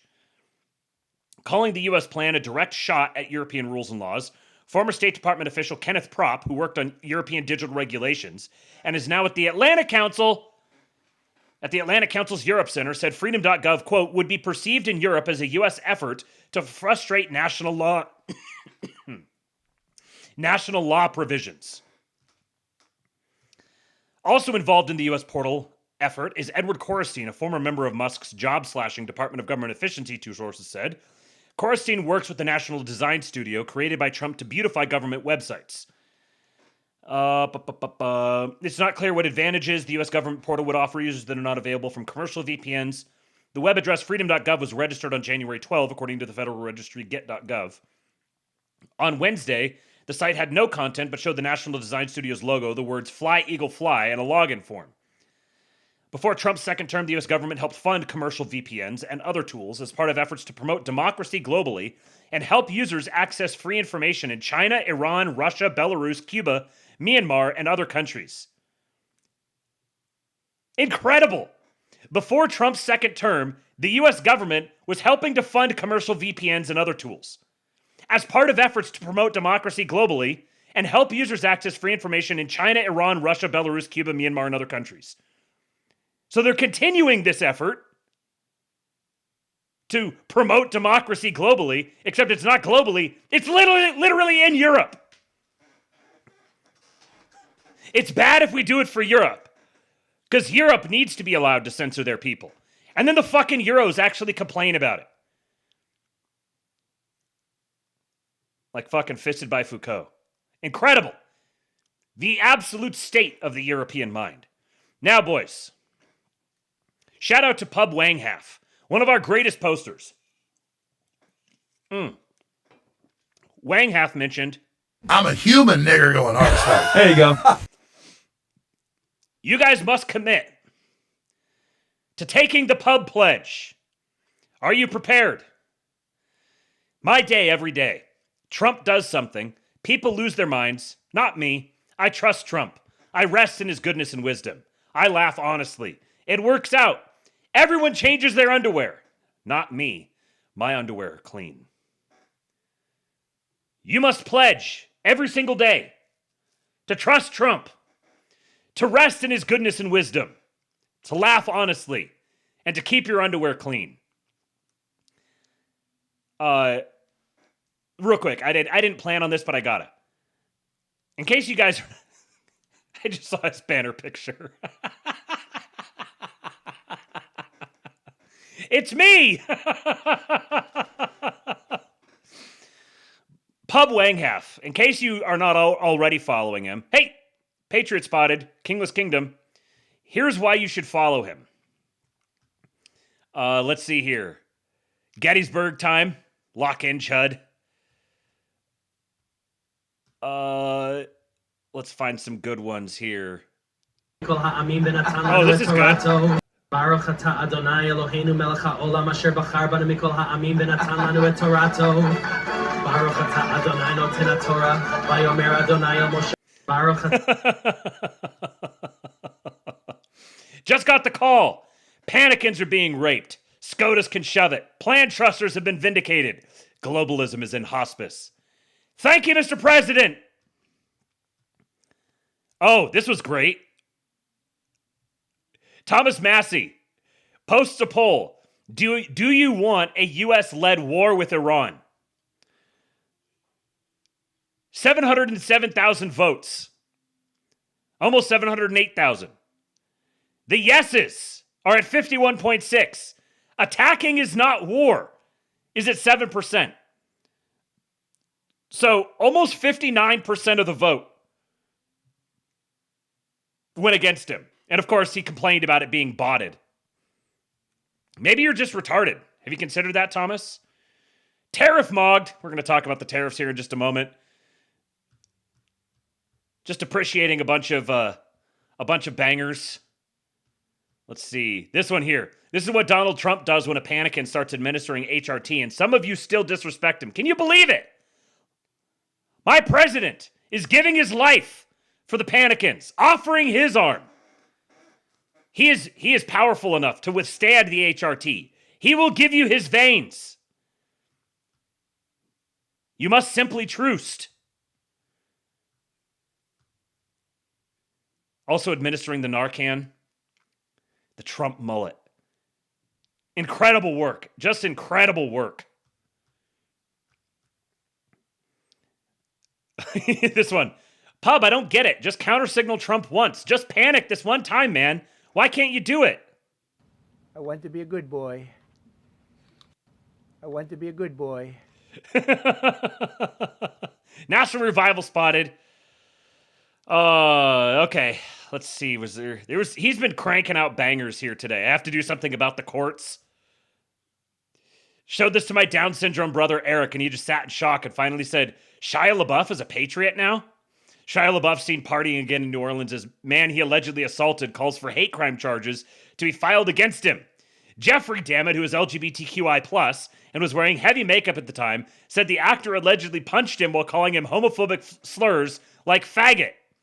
Due to his fame, he gets away without serious consequence. Anyone who looks up to him or even just knows of him will think it is okay to do the same. They will think you can call someone a faggot, punch him a few times, get a free room for the night, and be back out partying by noon the next day. White males way up. White males have gone through the roof. White males way up. This is Donald Trump's America. Are you proud of yourself, patriots? Clavado en este rincón, como tú clavaste a mi corazón. One of our president's greatest patriots. Como yo, son pura tristeza y son mi dolor. I can't believe you. It's damn it, Jeremy. I can't believe that you got punched by Shia LaBeouf and you didn't even tell us about it. Okay. So, yes, you need to go follow at Pub Wanghalf. Niggas will literally see this picture of Trump and think he doesn't have great reading comprehension. Heinz in the chat. What's up, catch-up boy? Good to see you, man. Can we get that vid real quick of Shia absolutely hammered doing a Zoom script read? Which one? If you can find the link for it, I'll play it. I don't know what you're talking about. Okay. So, now we're going to talk about the Supreme Court stuff. But first, I put this one in here because this was while he was talking about the Supreme Court stuff. But this is just immediately another one for the Trump Hall of Fame. Of course, I don't think this plane's big enough to take the press in this room, but a lot of the press right here. We're in Georgia. And I said to the owner, I made a speech at a factory. They make steel products. And I said, how are you? Nice to meet you. How's business? President, I'd love to kiss you. This is a very powerful man. I don't want to be kissed by that man. But a very powerful, strong man. He's been in the sea. One of my favorite things about him is the fact that you can... His thought process is completely transparent. People talk about someone like wearing their heart in their sleeve. You can totally tell exactly what he's thinking. He's like, I don't want to be kissed by this man. And now he's like stepping outside of himself and evaluating the sexual appeal of the man. And he's like, I can recognize that this guy has a lot of sex appeal to him. But I don't want to be kissed by him. You know why? Because I'm not a fucking faggot. Business. President, I'd love to kiss you. This is a very powerful man. I don't want to be kissed by that man. Oh, yeah. Since we're just scrolling Twitter, this is a good opportunity to pay you to read one of my tweets. Thank you for your attention to this matter. Thank you, Isaac. What timing? What timing with that? Okay, let me open this link here. It won't let me click it there. I'll open it. Hold on just a sec. Powerful, strong man. He's been in the steel business for many years. His father started it. And he said, sir, I want to kiss you. I said, why? He said, because we were down to working 1 hour a week. And then you came in and imposed tariffs. And all of that foreign junk that they were dropping into our country stopped. And we're now going to double shifts, 7 days a week. And we may be very soon going to 24 hours around the clock, almost 7 days a week. He said, sir, I want to kiss you so badly. And I said, no, thank you. but you know what? He just to finalize it, He said, "Oh, this is a great place in Georgia." He said, "All up and down the highway, same exact answer, sir. We're all going out of business. We're going to go bankrupt. We're all going out of business. And now every one of us are thriving, and we're hiring people like we haven't," he said, "like I've never," and he's been in business for, I think, 45 years, "like we've never hired before." That's because of tariffs. Oh, I don't want you to kiss me, but you could kiss Lindsey Graham. Think about that. Think about all the guys who are getting hired here. All these Americans who suddenly have great career opportunities expanding for them. They're making money hand over fist. And then you have guys who go on the internet and say that this president hasn't done anything. Barry says most men would have succumbed to their gay desires in this situation, but not Trump. That's why he's the best president ever. So true. So true. That's Barry, not Perry. That's Barry. Okay, here is the tweet from Isaac. Let me pull this in here real quick. So Captive Dreamer says, we're not voting our way out of this. Okay, so what should we do? Keep posting on X, I guess. And Isaac says, he's at Fauci Close My Eye. Go follow our boy. He says, I always wondered what we're not voting our way out of this was supposed to imply. I assumed it meant start a violent revolution or become a domestic terrorist, but nobody ever did that, even during the worst of COVID and Biden. So the real meaning was always just do nothing. So true. So true. Just do nothing.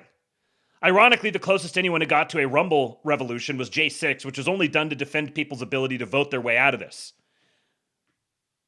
Excellent point, Isaac. That reminds me of, let me see if I could find this other thing that I retweeted earlier today. Ooh. This is my favorite. I love it when this happens. Hold on. Wait for it. You can see how much of a delay X is on. There we go. There we go. Yeah. Woohoo! Come on. Open it up. There it goes. Yes. Drill down deeper. Okay, that's enough. Let's see here. Where is the one that I retweeted? Talking about here, right here.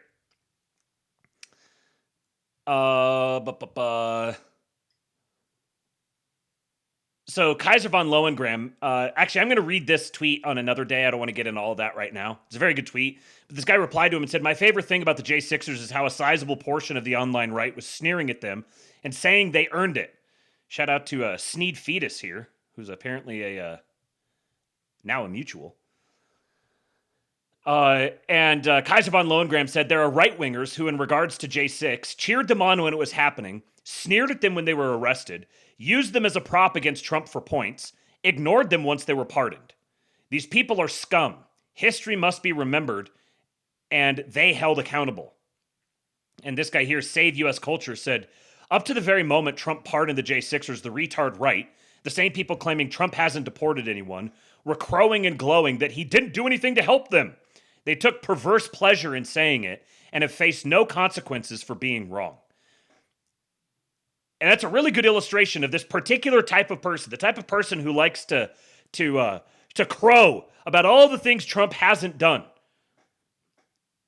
Almost nearly, when they say there's things Trump hasn't done, it falls into maybe like three categories. Either something Trump has done and they're just straight up lying, or just don't know better and don't care. So things he's actually done, and they lie about it. Or it is things he is in the process of doing, but they can't just be finger-snapped done immediately. And they don't care about that sort of thing. Because for them, this is just like a perverse form of entertainment. They're not people of high character. They're not people who are personally invested in seeing the world become a better place. This is just a way of entertaining and publicly emoting and getting head pats from their audience of retards. Then the last category would be things that are just not going to happen. Not even conceivable. You know, like, I don't know, like lining up members of Congress and executing them or something. Like Trump isn't doing mass executions of members of Congress. He betrayed me again. That sort of shit. They actually don't want him to do good things because it will give them fewer things to accuse him of not doing. So they have a vested interest in lying about what he is or isn't doing so that they have something to bitch about to get their head pats online. These are fucking scum, the worst of the worst. Much worse than commies or shitlibs. I would rather have an ideologically committed communist than one of these fake right-wing retards. All right, so let's talk about. Thank you again, Isaac. You are you're a patriot for that. And if you want to go follow him, it's either Fauci Close My Eye on X, or you can just scroll down about 2/3 of the way through the show notes, either on Substack or if you're listening on the podcast version, just scroll all the way down, and you can go follow him there. We need to make sure that our patriots, our patriots are getting followed by other patriots. Patriots follow patriots, right? Okay. So, where are we at? All right, SCOTUS. That's the thing we want to talk about. So I'm sure everyone at this point is aware that that SCOTUS did rule today on the tariffs issue. And a lot of people are saying, okay, now it's time to just tune out because Trump has lost. Trump just needs to ignore the court. And he's not going to do that. So we just got to tune out and die. This reveals the extent to which these guys are just prisoners of the breaking slop. They either don't care or aren't capable of actually assessing the truth of anything. Because what happened here today was Trump was just granted expanded powers to tariff. Ignoring this ruling from the Supreme Court would be retarded. This is not the time to embody Andrew Jackson. Not at all. This is a very, very good ruling in the long run. It's kind of annoying. It reveals the cravenness of certain members of the court. But it's actually quite a win. So first of all, the vote was 6-3. So it was the three expected retards plus Gorsuch, ACB, and Roberts, Chief Justice. So the three squishy conservatives, the squishy fake conservatives, plus the three retard libs against the absolute patriots, Clarence Thomas, Samuel Alito, and Kavanaugh, who is really starting to grow on me. You can tell that he has not taken kindly to the libs trying to kill him and trying to ruin his life. And it's a total mess of a ruling, because there's the three dissents. Kavanaugh wrote one of the dissents, and it's like, I think it's like 70 pages long. And then Clarence Thomas wrote his own, which is like a third the length. The whole ruling itself is a couple hundred pages long. Go listen to Andrew Branca if you want like a more detailed breakdown of it. But then there was also some nuance to like the three libs had one take, and then the three squishy conservatives had like a separate concurrence, and then you had the dissents. Just a mess. Just a totally discrediting mess on the Supreme Court. But this is from Kavanaugh's dissent. He says, in my view, as I will explain, the major questions canon does not control here for two alternative and independent reasons. First, the statutory text, history, and precedent constitute clear congressional authorization for the president to impose tariffs under IEEPA. What is IEEPA? IEEPA is, I don't remember what it exactly stands for, but it's the Emergency Economic Powers Act. So Congress, which normally has the power of the purse, Congress has delegated the executive substantial powers to regulate trade after declaring a national emergency, which Trump has done. So the Patriots' argument here is basically, yes, Congress normally has this power, but they have delegated this power away to the executive. And so he has, like he says here, statutory text, history, and precedent constitute clear congressional authorization for the president to impose tariffs under AIPA. So normally, yes, collecting revenue would be a congressionally designated duty, pardon the pun. But in this particular case, Congress has delegated this away to the executive. In particular, throughout American history, presidents have commonly imposed tariffs as a means to, quote, regulate importation, which is straight from the statute.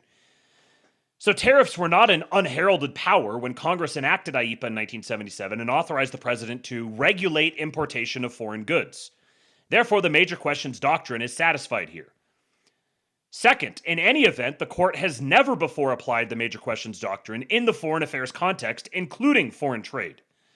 Rather, as Justice Robert Jackson summarized and remains true, this court has always recognized the, quote, unwisdom of requiring Congress in this field of governmental power to lay down narrowly definite standards by which the president is to be governed.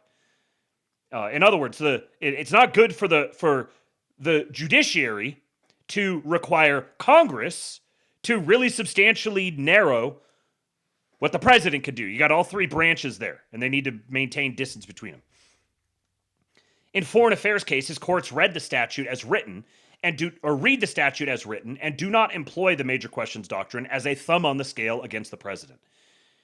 Now, this is the important part here. Although I firmly disagree with the court's holding today, the decision might not substantially constrain a president's ability to order tariffs going forward. This is now something that Kavanaugh has done a number of times, where he has dissented from something that the court has ruled, but then he has said, in spite of the fact that I'm dissenting here, I think this ruling is bad. However, here's what the president could do to go around it, more or less. That is because numerous other federal statutes authorize the president to impose tariffs and might justify most, if not all, of the tariffs at issue in this case, albeit perhaps with a few additional procedural steps that AIPA, as an emergency statute, does not require.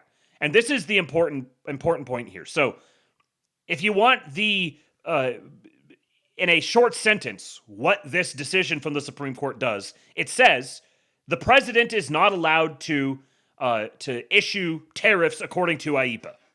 In a sense, it's not exactly it, but that's in a sense. It's a narrow decision on a narrow matter.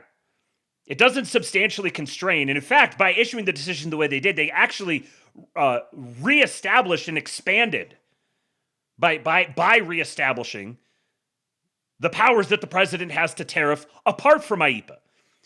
So because they're asked to rule on this narrow AIPA matter, they say, no, he can't do that, which is basically what I said was going to happen.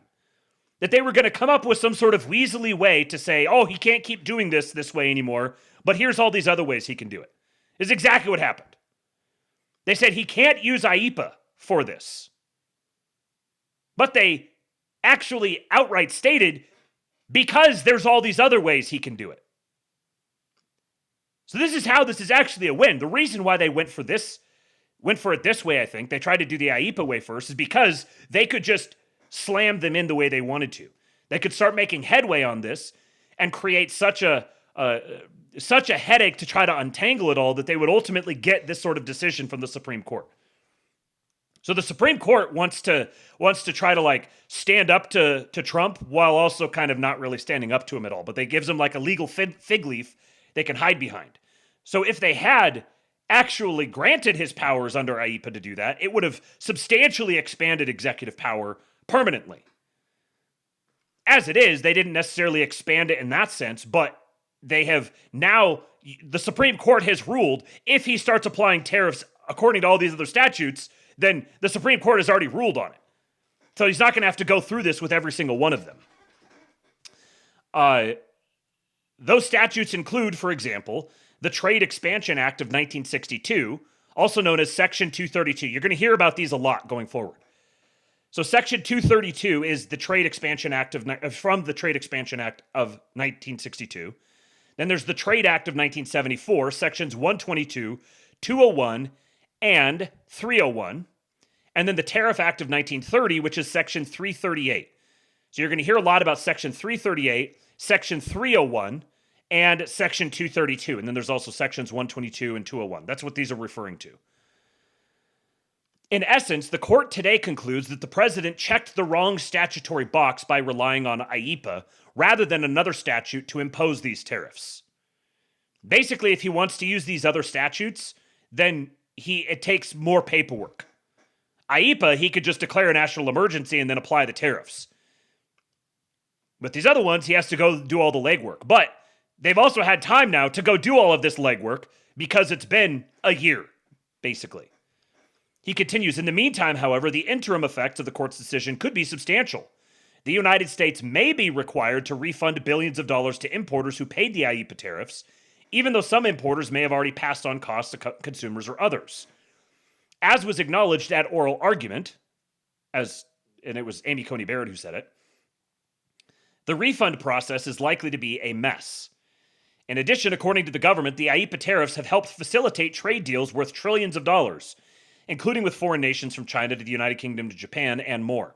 The court's decision could generate uncertainty regarding those trade arrangements. In any event, the only issue before the court today is one of law.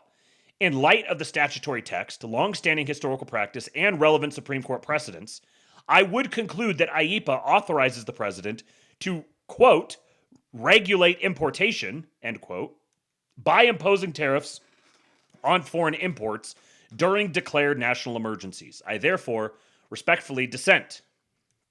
So, let's see here. Within Justice Kavanaugh's dissent, he says that the Supreme Court got it wrong, but says Trump still has all the cards. The IEEPA law does let the president impose tariffs during a national emergency based on its text, history, and precedents. The majority wrongly applied the strict major questions doctrine to block it in foreign affairs and trade. Even if the ruling stands, presidents can likely impose similar or most of the same tariffs using these other trade laws instead. So the Trade Expansion Act of 1962 has Section 232, which is national security. The Trade Act of 1974 has Sections 122, 201, and 301, which is unfair trade, safeguards, and balance of payments. And then Tariff Act of 1930 has Section 338, which is retaliatory tariffs. So they can apply tariffs as a retaliatory measure pursuant to Section 338. They can apply tariffs pursuant to Section 122 because of unfair trade, pursuant to Section 202 as related to safeguards, and pursuant to Section 301 as relates to balance of payments. And then Section 232 would be national security. This was from MJ Truth Ultra. So here's a great long breakdown here from JT Alexander. He's got some good thoughts here that I wanted to share. But to start off with, our faggot of the year says, Thomas Massey says, some have asked me to comment on the SCOTUS ruling striking down tariffs based on emergencies declared by the executive. Why should I comment when Gorsuch has already nailed it right here? So this is what Gorsuch says. For those who think it important for the nation to impose more tariffs, I understand that today's decision will be disappointing. All I can offer them is that most major decisions affecting the rights and responsibilities of the American people, including the duty to pay taxes and tariffs, are funneled through the legislative process for a reason. Yes, legislating can be hard and take time. And yes, it can be tempting to bypass Congress when some pressing problem arises. But the deliberative nature of the legislative process was the whole point of its design. Through that process, the nation can tap the combined wisdom of the people's elected representatives, not just that of one faction or man. There, deliberation tempers impulse, and compromise hammers disagreements into workable solutions. And because laws must earn such broad support to survive the legislative process, they tend to endure, allowing ordinary people to plan their lives in ways they cannot when the rules shift from day to day. In all, the legislative process helps ensure each of us has a stake in the laws that govern us and in the nation's future. For some today, the weight of those virtues is apparent. For others, it may not seem so obvious. But if history is any guide, the tables will turn and the day will come when those disappointed by today's result will appreciate the legislative process for the bulwark of liberty it is. Total like Con Inc. can serve a slop. This is just like libertarianism writ large. So of course, Thomas Massey is a big fan of it. And what's so rich about all of this is The whole point here was that they went through the legislative process and Congress gave the executive the discretion to do this. It already went through the legislative process. But even more, who is Thomas Massie? Is he a not very powerful mutual? Is he perhaps a member of Congress? Someone whose responsibility is the legislative process? JT Alexander says, these powers are mine. As if Massey's the one saying that. Okay, well, can you go ahead and use them to benefit the country? No. And then one day, for no reason at all, the people cheered as Caesar marched against the Senate. So true. Yeah, Massey's followed me for quite a while. And so this guy here says, didn't Congress already address this matter when it passed the International Emergency Economic Powers Act? I would say that persistent trade imbalances gradually bankrupting and deindustrializing the country definitely constitutes an emergency. It does not constitute an emergency in the eyes of Thomas Massie. He actually thinks it's a feature for the United States to be gradually bankrupted and deindustrialized, because that gives him something to perpetually grandstand on. So JT Alexander says, so prior to today, the answer would have been arguably, but the court has spoken. The Supreme Court is not final because it is infallible, but it is infallible because it is final. You can't really ignore the court when it comes to taxation and money. I don't mean this in some principled sense, but in a literal and practical way. Unless you're prepared to post up federal officers with guns to act as an old-fashioned tax collector at the port, there's no real way around the courts on this stuff, which is something that should be really obvious. So anybody saying that Trump needs to just ignore the Supreme Court here is retarded.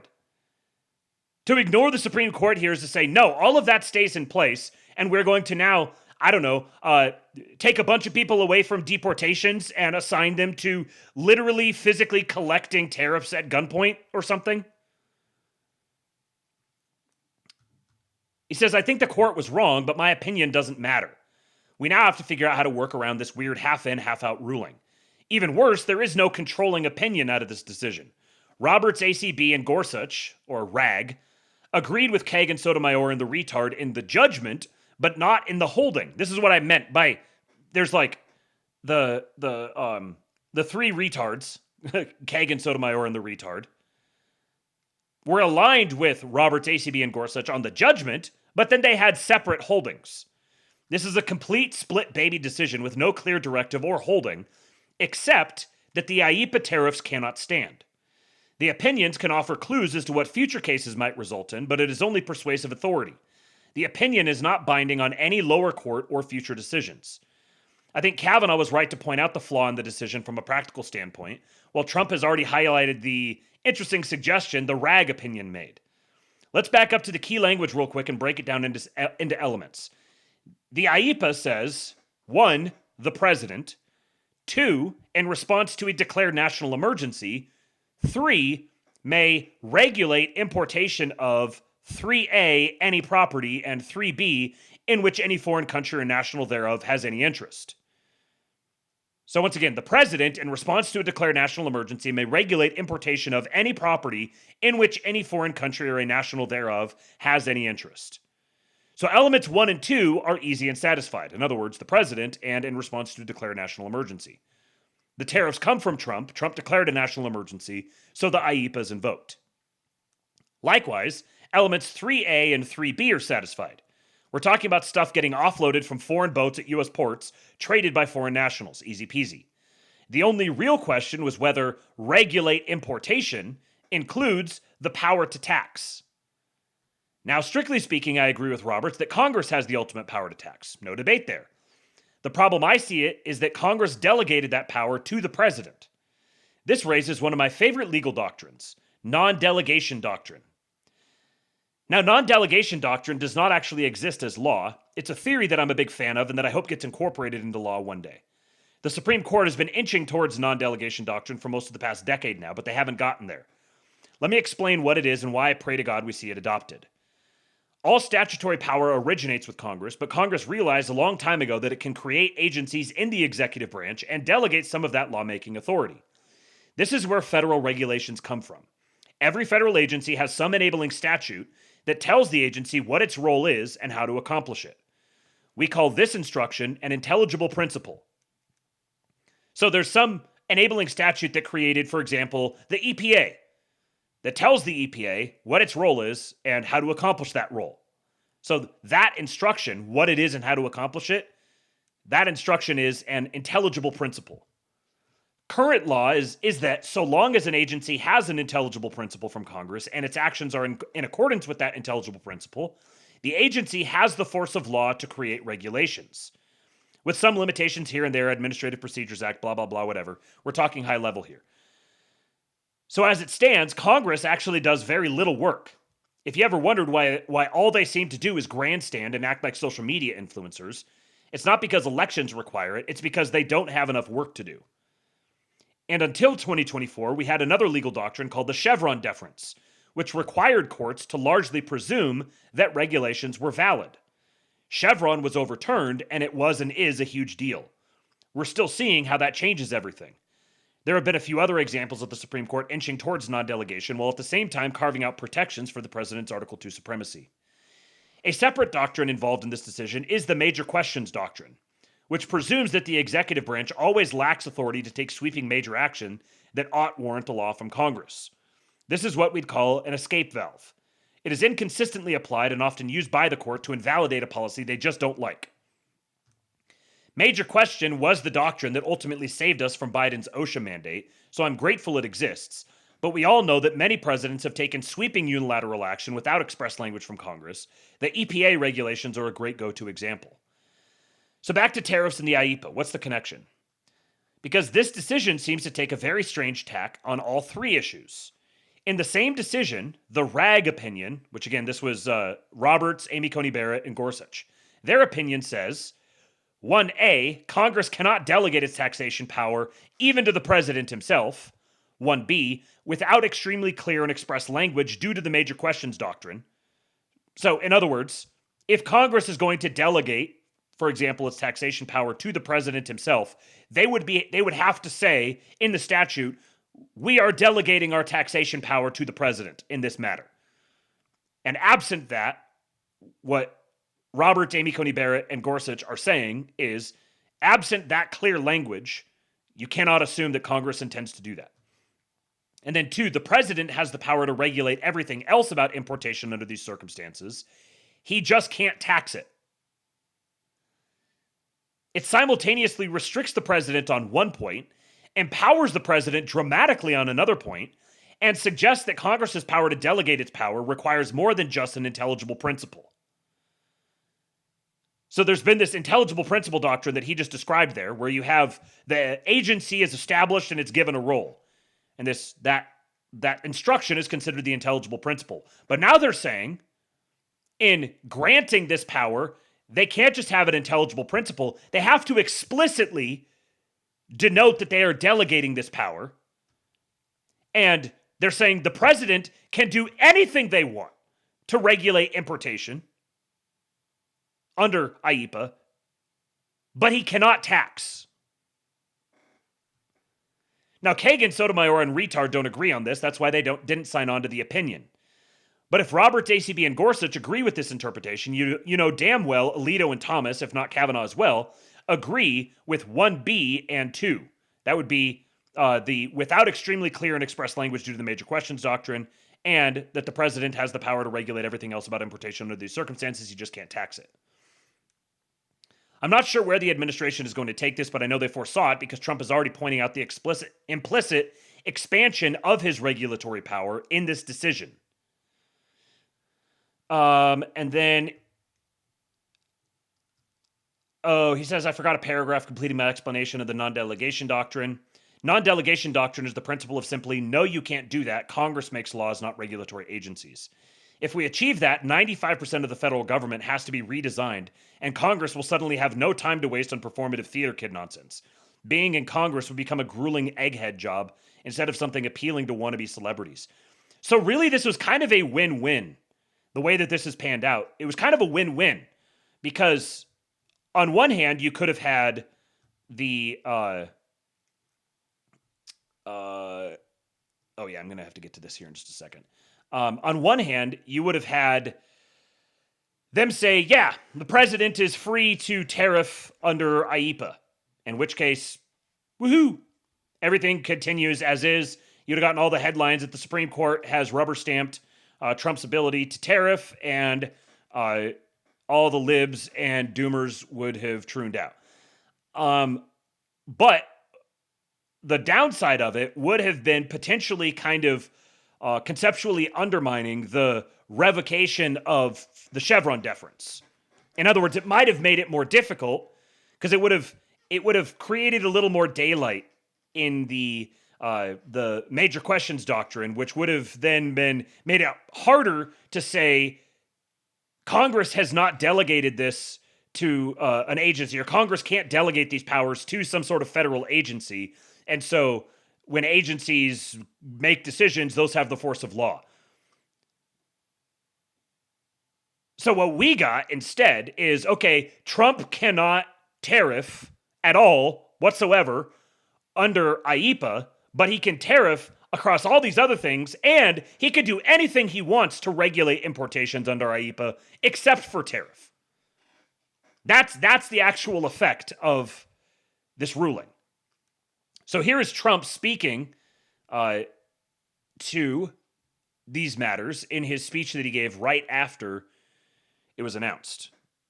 In actuality, while I am sure that they did not mean to do so, the Supreme Court's decision today made a president's ability to both regulate trade and impose tariffs more powerful and more crystal clear rather than less. I don't think they meant that. I'm sure they didn't. It's terrible. And to think that the Democrats who oppose this only because they want to go the opposite way, they'd like to pack the court. They want to put on 21 people. They want to pack the court, pack the Supreme Court. Maybe they should do it. Maybe they would be better off if they did it. They want to pack the court. They want to do anything to hurt our country. Interesting that he says maybe they should do it. You could tell how pissed off he is about the Supreme Court ruling like this. He's like, well, you gave me a whole bunch more than I expected I would get on this other point here, but you took away this one thing. And it's like the decision-making process. You like tying yourself into this retarded knot to not just say, yes, he has this power, shows that they're clearly being politically motivated. And he's very, very disappointed in them. He's like, you know what? Fuck you. They might as well just pack the court. You guys have completely desecrated yourself. You filthy Democrat!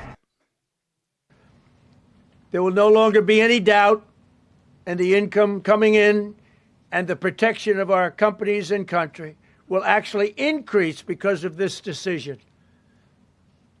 You hear that? And the income coming in and the protection of our companies and country will actually increase because of this decision. So they've been saying for a while now, they expected the Supreme Court to rule with them, but if they didn't, they had a whole bunch of other ways that they could go about this. And those other ways that they could go about it are even more ironclad now. So they kind of killed two birds with one stone. We're going to use the Emergency Powers Act, just slam these in right away, begin making money from it. It's going to be too difficult to try to unwind everything. And if they do rule against us, we've already got our pivot lined up. Almost as if they had a plan, maybe. Like they might have planned for what might happen, and perhaps you could have trusted that, or something to that effect. Or you could just troon out. I don't think the court meant that, but it's the way it is.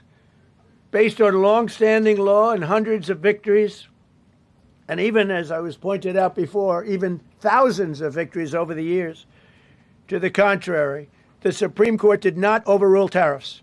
They merely overruled a particular use of IEPA tariffs. Yeah, that's it right there. They didn't overrule tariffs. They overruled one particular use of them under IEPA. And essentially, it's the use to get a fee.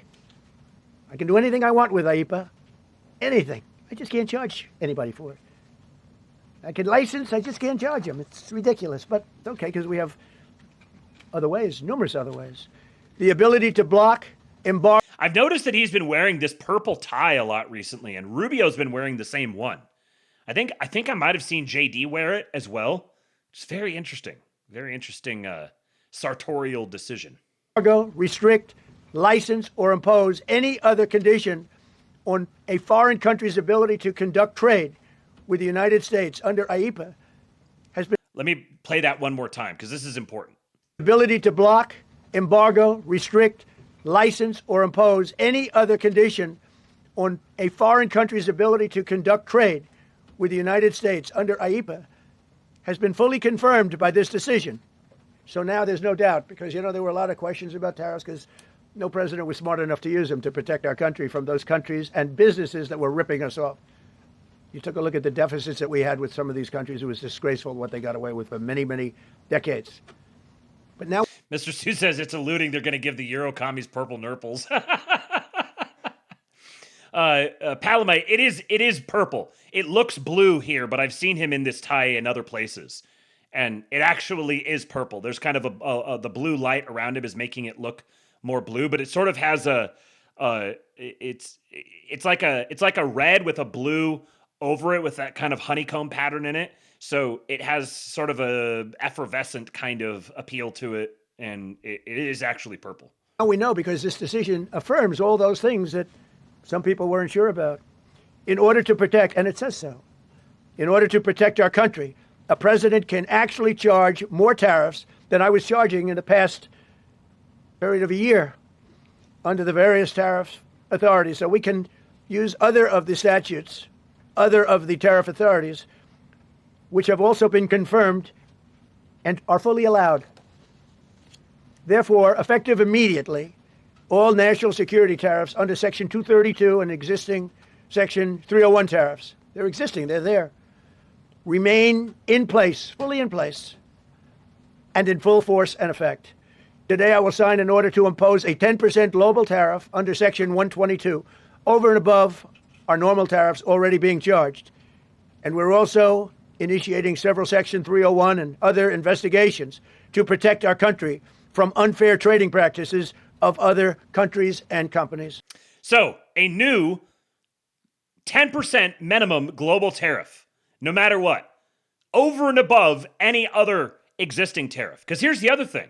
The fact that they applied those tariffs to begin with, then they went back and they negotiated new tariffs. They negotiated a thing. So the tariff is no longer being applied under IEPA. They've signed a trade deal where they've agreed on the tariff arrangement. So those don't get touched at all. It's specifically the tariffs that happen to be still applicable because of IEPA. But now that the Supreme Court has ruled the way they have, then they've actually given him expanded tariff powers under these other statutes, and he's applying immediately a global 10% tariff. I just had to get the very last, I think it was this, picks up where he left off. This is of other countries and companies. Thank you for your attention to this matter, and I say quite simply, which I've said for a long time. He said the thing! Make America great again, and interestingly, we've already made it great, so I don't... Ah! Packing Fan 69!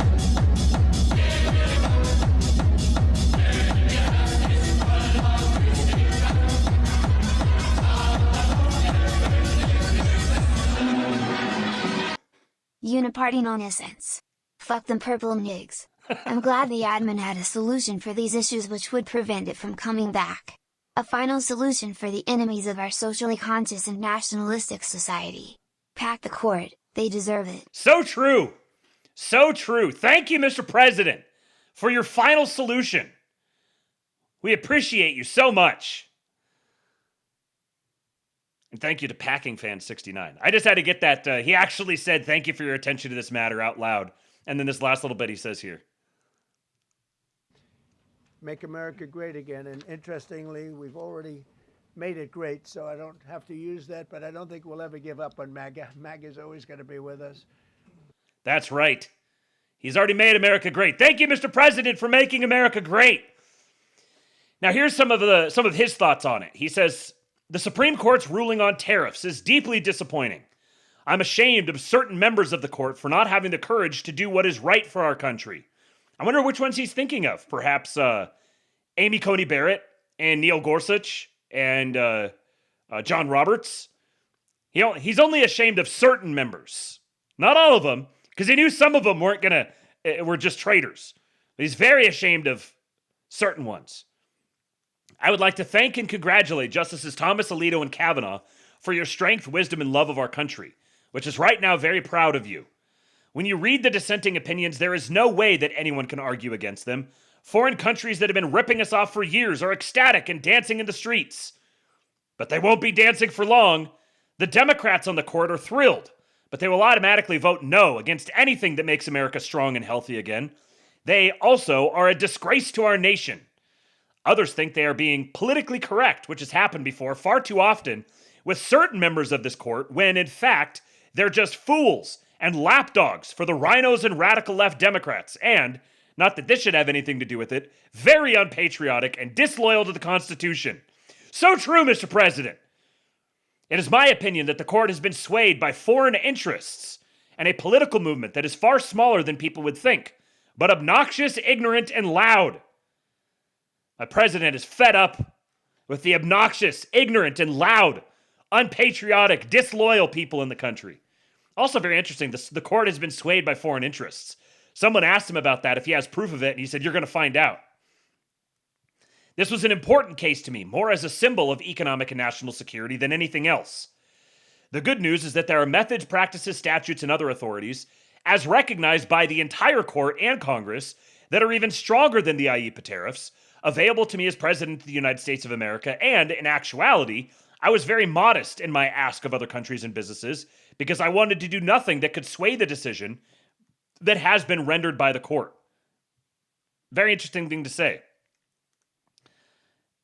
Apparently, part of it, if I could read into this, I think part of the calculus was if the IEEPA tariffs get swatted down the way they were, it would open up, but like by doing it under IEEPA, it did a bunch of things. Number one, they could just do it immediately.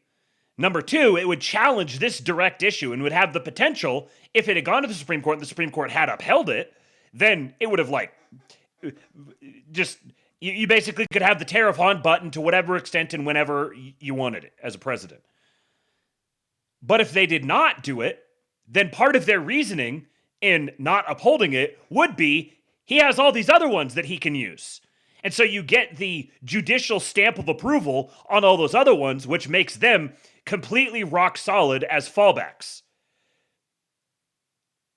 This, to me, this is Stephen Miller work right here. Set the Supreme Court up on a heads I win, tails you lose decision. Beautiful, beautiful jewelry. I love it. With the Jews, you win. I have very effectively used tariffs over the past year to make America great again. Our stock market has just recently broken the 50,000 mark on the Dow and simultaneously 7,000 on the S&P. Two numbers that everybody thought, upon our landslide election victory, could not be attained until the very end of my administration, 4 years. Tariffs have likewise been used to end 5 of the 8 wars that I settled, have given us great national security, and together with our strong border, reduced fentanyl coming into our country by 30%. When I use them as a penalty against countries illegally sending this poison to us. Cheeky! Would appreciate any prayers for my pops. His gallbladder acted up again and he's getting tests done at the ERRN. Love you, brothers. Happy FriLabe. Oh, thanks for letting us know, man. Say a prayer for Cheeky's dad. Cheeky's one of our greatest patriots, a fellow Pacific Northwest bro. Thank you for letting us know. Prayers up for your pops. Thank you for the tip. All of those tariffs remain, but other alternatives will now be used to replace the ones that the court incorrectly rejected. So, what he's saying here is that tariffs that were used to end wars, that were applied under the auspices of national security, and that were applied as a penalty for fentanyl, those are part of the other statutes. Those have now effectively been upheld. And so those are staying on there. It's only the ones that were applied under IEEPA, and now they have these other justifications that they can use for most of those at least. I'm sure we'll get a more detailed breakdown at some point. He continues, to show you how ridiculous the opinion is, The court said that I'm not allowed to charge even $1 to any country under IEPA, I assume to protect other countries, not the United States, which they should be interested in protecting. But I am allowed to cut off any and all trade or business with that same country, even imposing a foreign country destroying embargo, and do anything else I want to do to them. How nonsensical is that? So quite literally, he can fully embargo trade with another country, but he can't apply a $1 tariff. That's extending beyond his authority. He could fully cut off trade in perpetuity forever with another country, but he can't apply a $1 tariff. They're saying that I have the absolute right to license, but not the right to charge a license fee. What license has ever been issued without the right to charge a fee? But now the court has given me the unquestioned right to ban all sorts of things from coming into our country, a much more powerful right than many people thought we had. So he has the unquestioned right to ban virtually anything from coming into the country. Our country is the hottest anywhere in the world, but now I am going in a different direction, which is even stronger than our original choice. As Justice Kavanaugh wrote in his dissent, although I firmly disagree with the court's holding today, this decision might not substantially constrain a president's ability to order tariffs going forward. That is because numerous other federal statutes authorize the president to impose tariffs and might justify most, if not all, of the tariffs issued in this case. Those statutes include, for example, the statutes I read off a bit ago. Thank you, Justice Kavanaugh. In actuality, while I am sure they did not mean to do so, the Supreme Court's decision today made a president's ability to both regulate trade and impose tariffs more powerful and crystal clear rather than less. There will no longer be any doubt, and the income coming in and the protection of our companies and country will actually increase because of this decision. Based on long-standing law and hundreds of victories to the contrary, the Supreme Court did not overrule tariffs. They merely overruled a particular use of IEPA tariffs. The ability to block, embargo, restrict, license, or impose any other condition on a foreign country's ability to conduct trade with the United States under IEPA has been fully confirmed by this decision. Let me just say that one more time. The ability to block, embargo, restrict, license, or impose any other condition on a foreign country's ability to conduct trade with the United States under IEPA has been fully confirmed by this decision.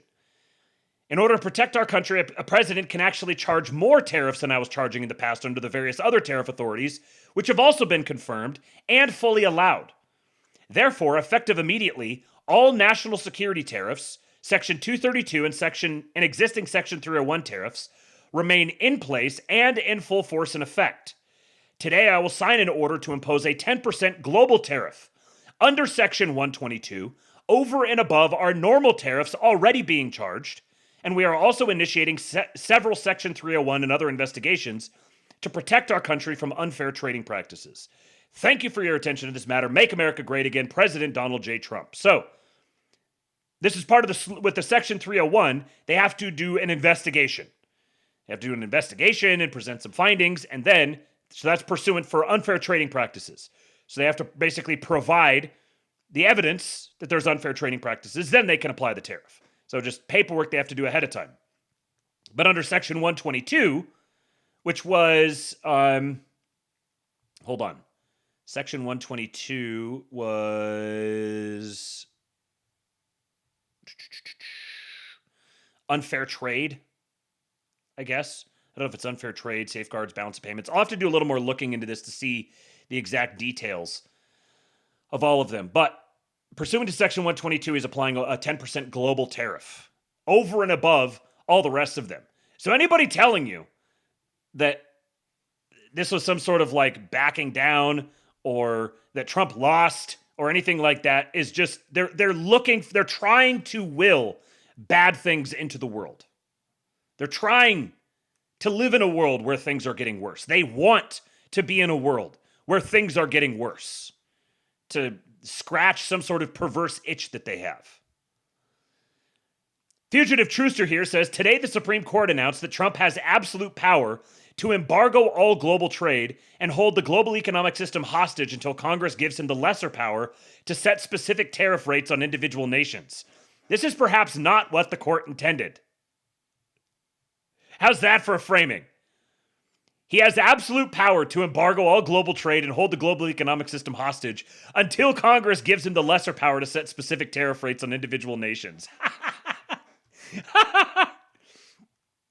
He says, I guess that's what happens when you put women on your Supreme Court. They start leaving massive constitutional loopholes in their decisions designed to constrain the executive branch. Yeah, the ruling said he could totally shut down all trade, but he can't charge a single dollar for a license fee. Dems keep racking up wins like this, and they might indeed get tired of winning. It's so true. So here is Scott Bessent reacting. I got a couple of Bessent clips here. Here's the first one.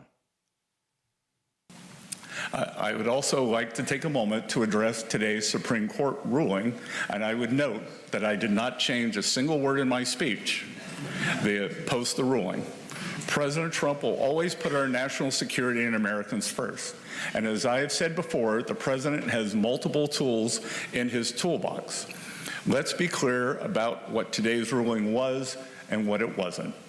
Despite the misplaced gloating from Democrats, ill-informed media outlets, and the very people who gutted our industrial base, the court did not rule against President Trump's tariffs. 6 justices simply ruled that IEEPA authorities cannot be used to raise even $1 of revenue. This administration will invoke alternative legal authorities to replace the IEEPA tariffs. We will be leveraging Section 232 and Section 301 tariff authorities that have been validated through thousands of legal challenges. Treasury's estimates show that the use of Section 122 authority, combined with potentially enhanced Section 232 and Section 301 tariffs, will result in virtually unchanged tariff revenue in 2026. And with Lord Breezy says, instead of nagging, this is called fagging. That's right. You're getting fagged by our great aristofag. This one was also funny. Him talking about his nemesis. This is quickly becoming one of my favorite things in politics right now, is the just absolute withering contempt that Scott Bessent has for Gavin Newsom. The Gavin Newsom, one thing I would tell you, if you want to go back to boxing, that guy cannot take a punch. I mean, what do you mean? He likes to dish it out, but you push back on him and he gets completely flustered. Oh. I mean, it is, you bark at him and he... Glass jaw. Flustered. Oh. I mean, it is, you bark at him and he... You bark at him and you bark at him and you bark at him and you bark at him and you glass jaw, glass jaw, and I think like slow brain. Okay. Secretary Best. Imagine just getting roasted every day by this posh Southern gay man. You have a glass jaw and a slow brain, and then. We haven't seen enough of this guy here on the Labe recently. Look who it is. Our great, spectacular, glorious Gigajew. Supreme Court for a second. Justice Thomas said so brilliantly. Packing fan. I get it. Things getting better means they get more gay. But maybe we can enjoy the building phase and fuck many beautiful women while roof them gays. Or create a clone army to fight a fake war as a cover for creating a galactic empire. Eris Savag can stay. That's right. We have to keep our token. In fact, you know, one thing that's funny is especially the very posh, aristocratic gays typically have a ton of contempt for the. It's sort of like how gay men typically just have like they have a deep-seating hatred for women. In the same way, they have a deep-seating hatred for uncultured gays, for the degenerate gays, for the out in your face. Like they have the dignity to know this isn't something that you go out and flaunt and act like a degenerate queer. You have to be a posh, dignified gay. And yeah, Milo is a very good example of this, though. I mean, yeah. So he would probably be, both Milo and Bessent would probably be just fine taking the super degenerate, like the ones that are out naked in the streets or like wearing sex toys while walking around in the street and stuff in front of kids. They'd probably be there at the front of the line to throw them off the roofs. And eloquently. The language of the statute is clear. Under the Supreme Court for a second. Justice Thomas said so brilliantly and eloquently. The language of the statute is clear. Under the International Emergency Economic Powers Act, the president has the authority to regulate foreign trade. And going back to the founding of our country, the term regulate has always meant and included the power to levy duties. But here's the good news, Laura. Duty. As cowardly, as horrendous as the Supreme Court ruling was, as poorly as it reflects on John Roberts' court and the continued torturing of our statutes and our Constitution, here's the good news.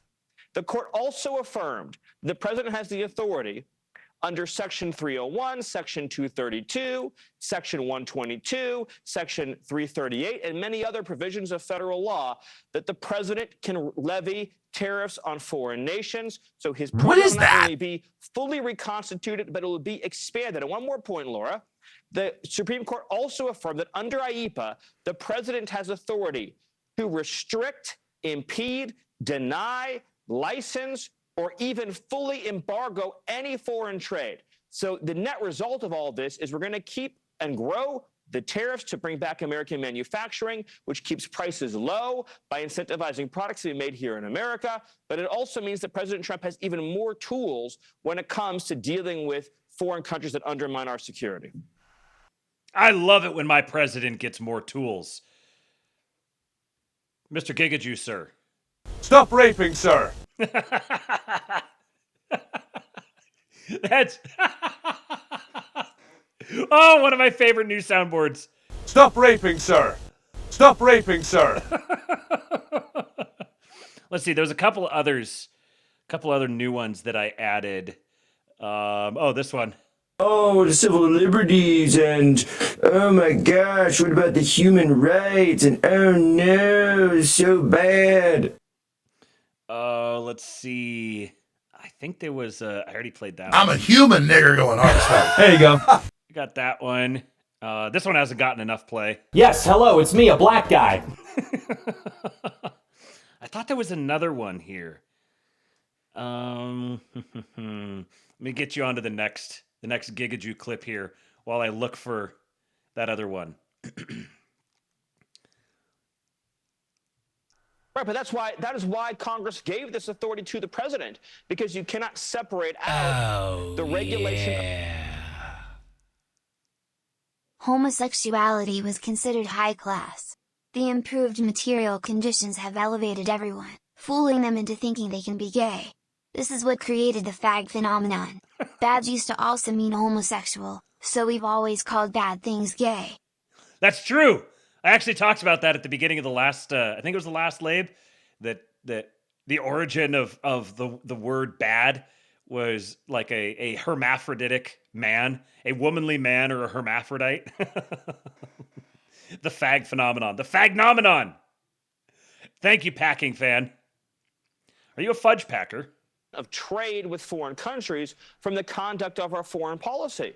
That's why Congress enacted the International Emergency Economic Powers Act in the first place. And again, as Justice Thomas pointed out in his dissent, it's the same basic statutory construction that Nixon used in his day to levy tariffs. And nobody at the time questioned the meaning of those words. So again, as you mentioned, the Supreme Court is torturing the plain meaning of the statute. It's a shameful ruling. It's a cowardly ruling. But the good news here, Laura, is that President Trump, as he said today, has the full authority affirmed by the Supreme Court to reinstitute and expand the tariff program, to keep the cost of living low, to keep jobs flooding back to America, and to protect our core national security. And that's what really matters at the end of the day. Stephen. Right, but that is why Congress... Me, when she keeps trying to interrupt our great Gigajou when he's talking. Shut the fuck up, bitch. One of the greatest things I heard is that Stephen Miller is on 10 a.m. Zoom calls 6 days a week demanding updates on deportation numbers, officer deployments, etc. Yes, he is. One of our greatest, most glorious Jews.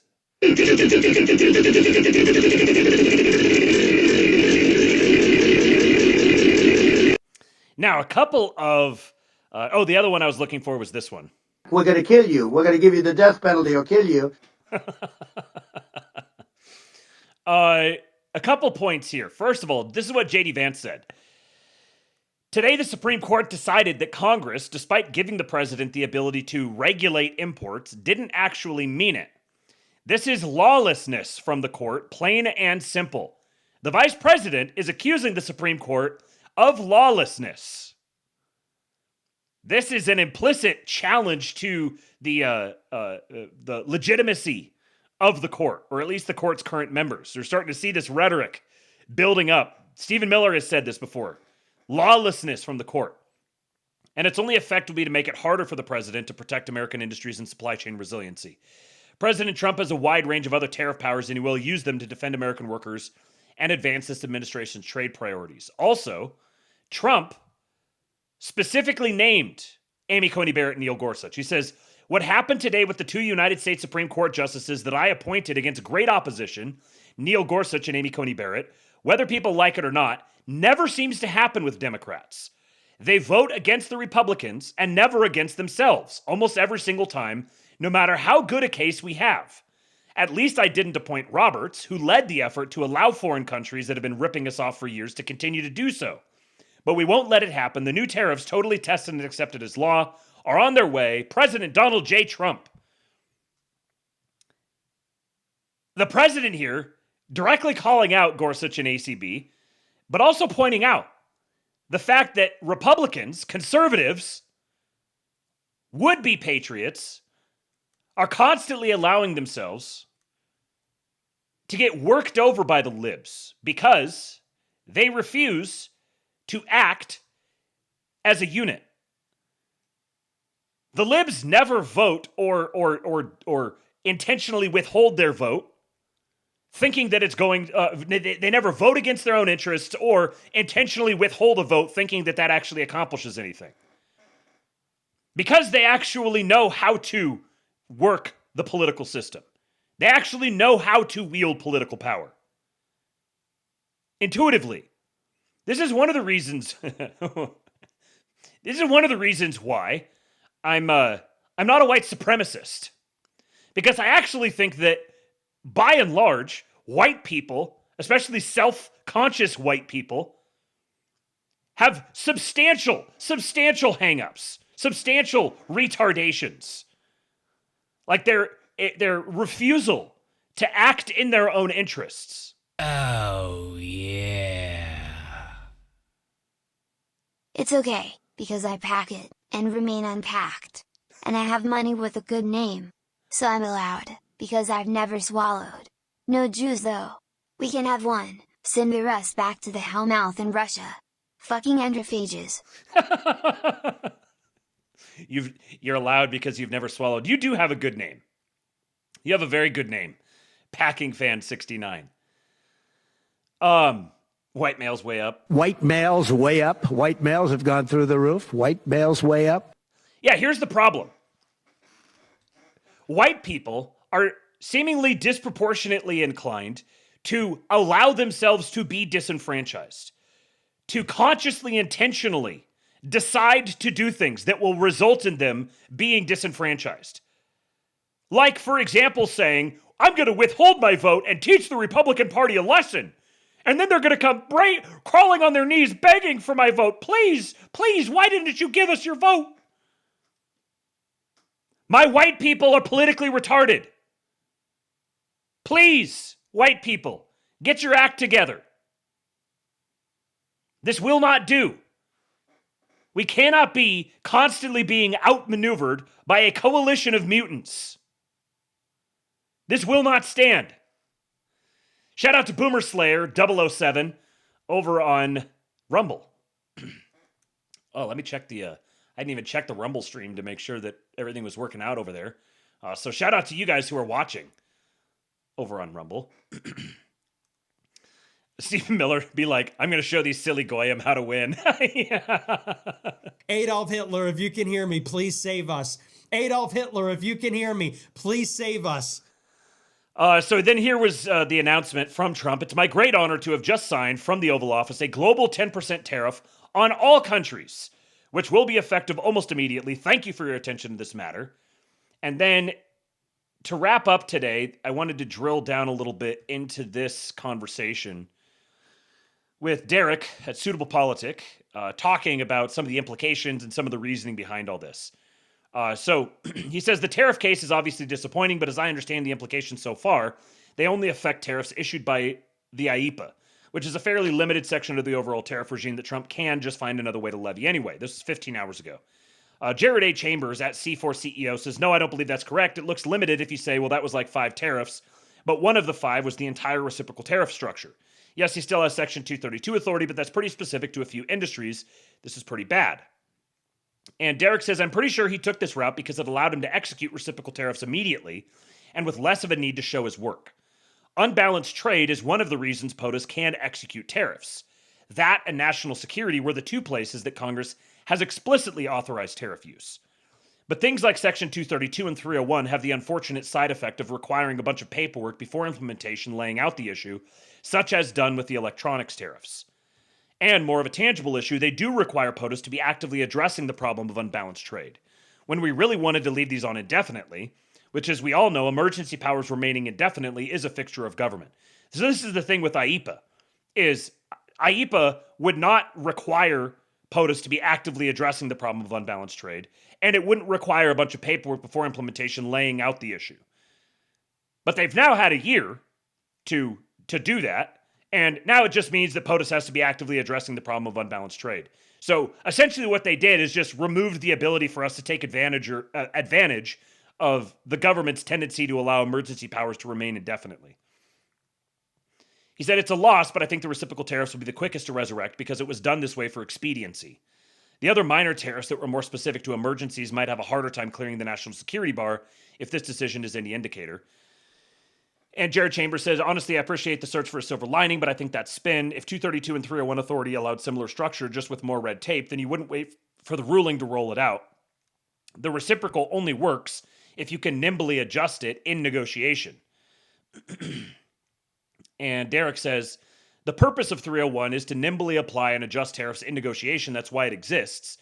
Honestly, the administration really should have just filed under 301 in the first place to avoid this risk.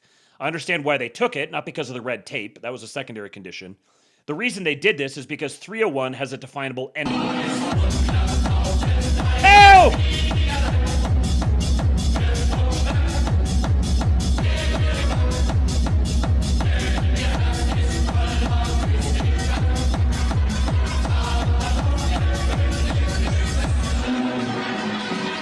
You see, that is exactly why I am one.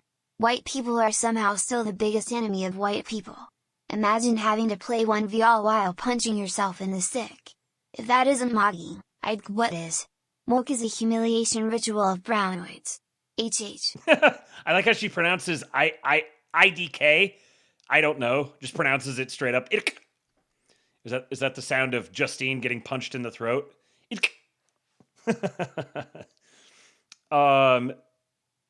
Let's see here. Imagine having to play 1v all while punching yourself in the dick. Yes. Yes. White people are somehow still the biggest enemy of white people. You know, and this is one of the biggest reasons why I think the City of London stuff pisses off the Jew guys so much. The guys who want to reduce this to simply being a Jewish problem. They don't like the City of London thing. They think this distracts from the Jew problem. Whereas to me, it actually kind of substantiates it. But if you're going to accept the City of London narrative, the emphasis on the Europeans' role in all of this, that it's not just Jews, it's actually a bunch of Europeans doing this to themselves and their own people, that kind of makes it hard to run with the magical white people thing. But there are no magical white people. White Europeans are more than capable of being leftist retards. They're more than capable of being incompetent fuckwits. They're more than capable of being traitors, of being anti-civilizational. White people are more than capable of acting like tribal degenerates, like tribal mindset degenerates. The civilizational frame versus the primal frame is not a white versus non-white thing. Young go away!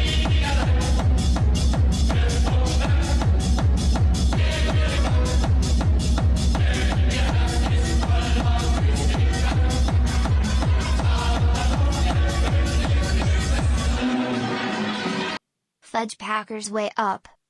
Thank you, young Goive. The white man is back, baby. The white Hail man is victory! back. We must secure the existence of our people and a future for white children. So true. So true, hail victory. Thank you for that. Where are we at now? We're at 221.52. Could we do... I was going to see if 288s. 288s won't quite make us there. But there are special little alerts for 88, for over 200. I haven't added in the other ones yet, but you guys have been hitting the 1488, the 80. So then there's the 88, there's the over 100, and the over 200. So if anyone wants to do that here, you can see we still have time to get us to... I'm on my last tab of the day, but we still have time to get to the goal to ensure that somebody wins something today. Will it be Ben Shapiro on 2X again? Well, first of all, we actually got to get there. But thank you guys. Thank you for the tips. Yeah, the using Miranchuk's framework, the civilizational frame versus primal frame thing. This is not a white versus non-white thing. There's plenty of white people who are trapped in the primal frame. And there are non-white people who have left the primal frame behind and adopted the civilizational frame. There are no magical white people. White people can be perfectly retarded all they want. And many of the problems, the globalist leftist problems of the day, have come to pass through the active, willing participation and intentional construction of this world by white people. Baby. Another one! The white man is back. Ass eating, you say, Mrs. King-pilled? Well, how can I even protest?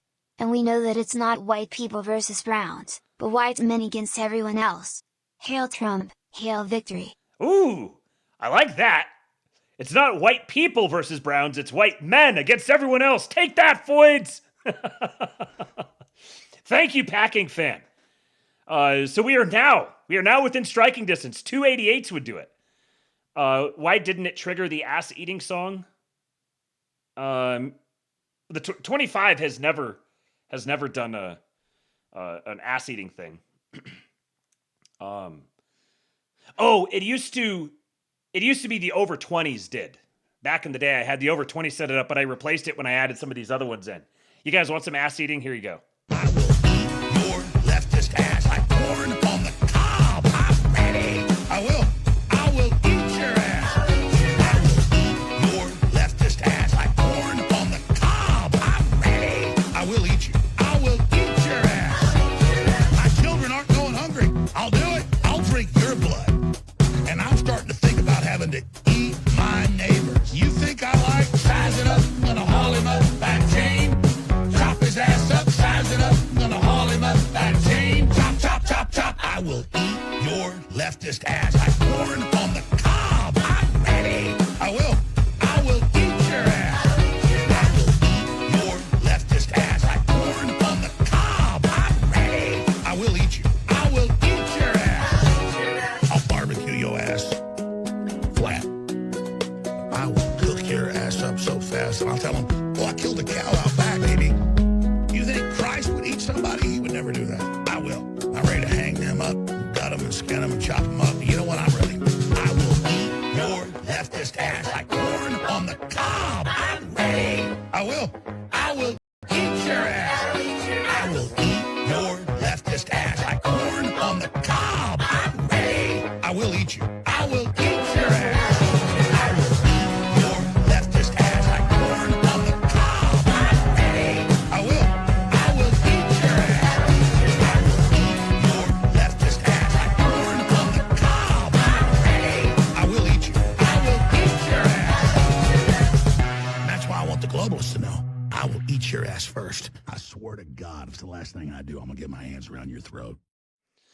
All right, I played the whole thing because there was two 25s that came in there. So the two 25s back to back, you guys earned the whole thing. Thank you for that.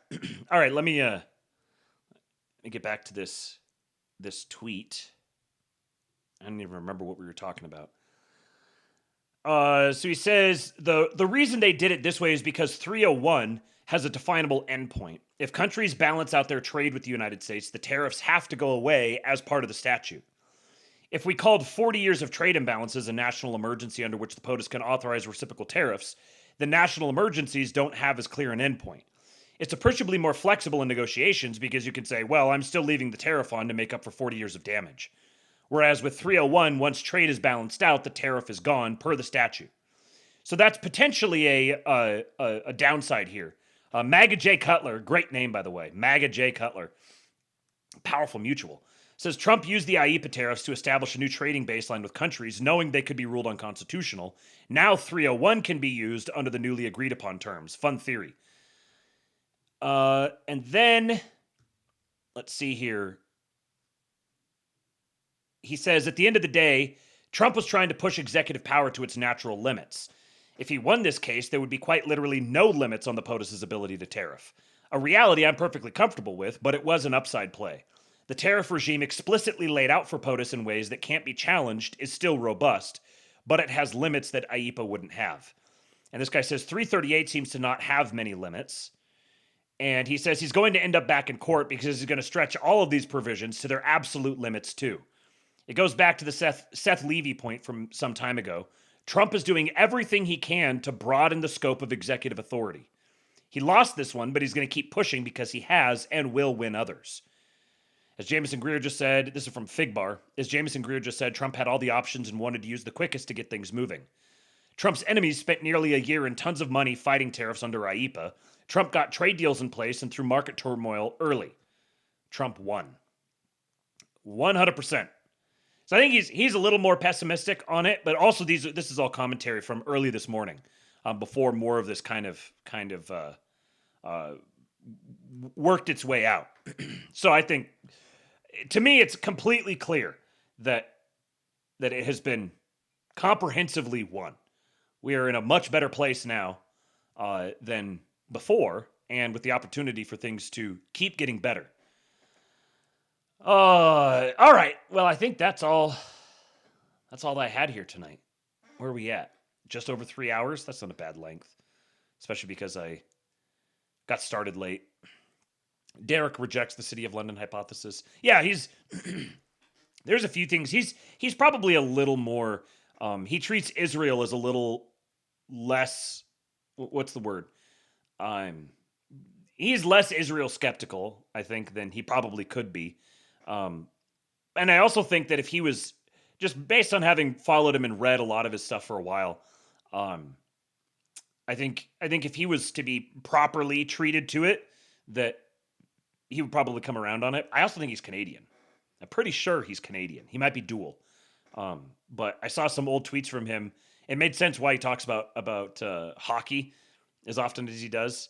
I think I'm pretty sure he's Canadian.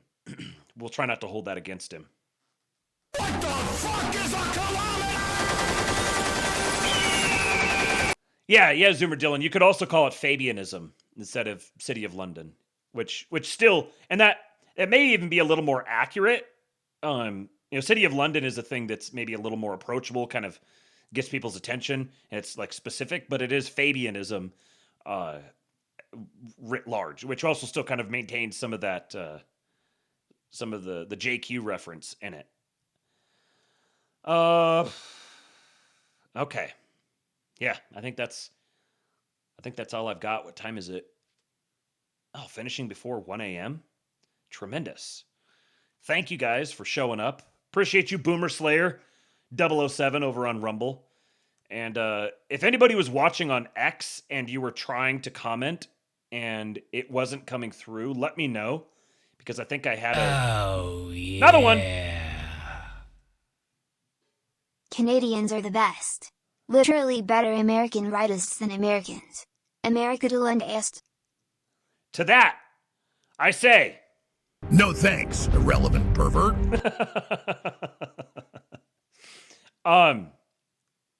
Retarded niggerism. I'll play that one.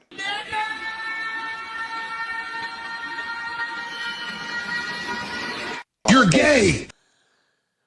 What was I gonna say? My brain is starting to shut down. If you were on X and you were trying to comment and it wasn't showing up, please let me know, because when I was trying to get the chat integration thing, it wasn't working for X today. So I don't know if it actually went through or not, but just send me a DM or just tweet at me and let me know if it did not work. It'll give me a little bit of info about how this whole setup bullshit thing that I've got, how that's working. But thank you to all of you guys for showing up, for listening, for your contributions toward the tip goal. Go join the King Pill Discord, kingpilled.com. And make sure you follow me on X at kingpilled. And go to ewbsx.com. Actually, if you've been to ewbsx.com before, you haven't been there in a little while, you should go over there. There's a nice little update on it, but much more to come. So while you can, go download the EWBSX app on the App Store. Go listen to it. Get yourself some white pills. 24/7 radio for our guys. White pills streamed into your little baby ear holes. And share the show. Tell people about it. Let the people know. Go share the show. And I will be back tomorrow. What's tomorrow? Ooh, Saturday. We will Pseudo-Wave tomorrow. Oh, yeah. Oh, dear.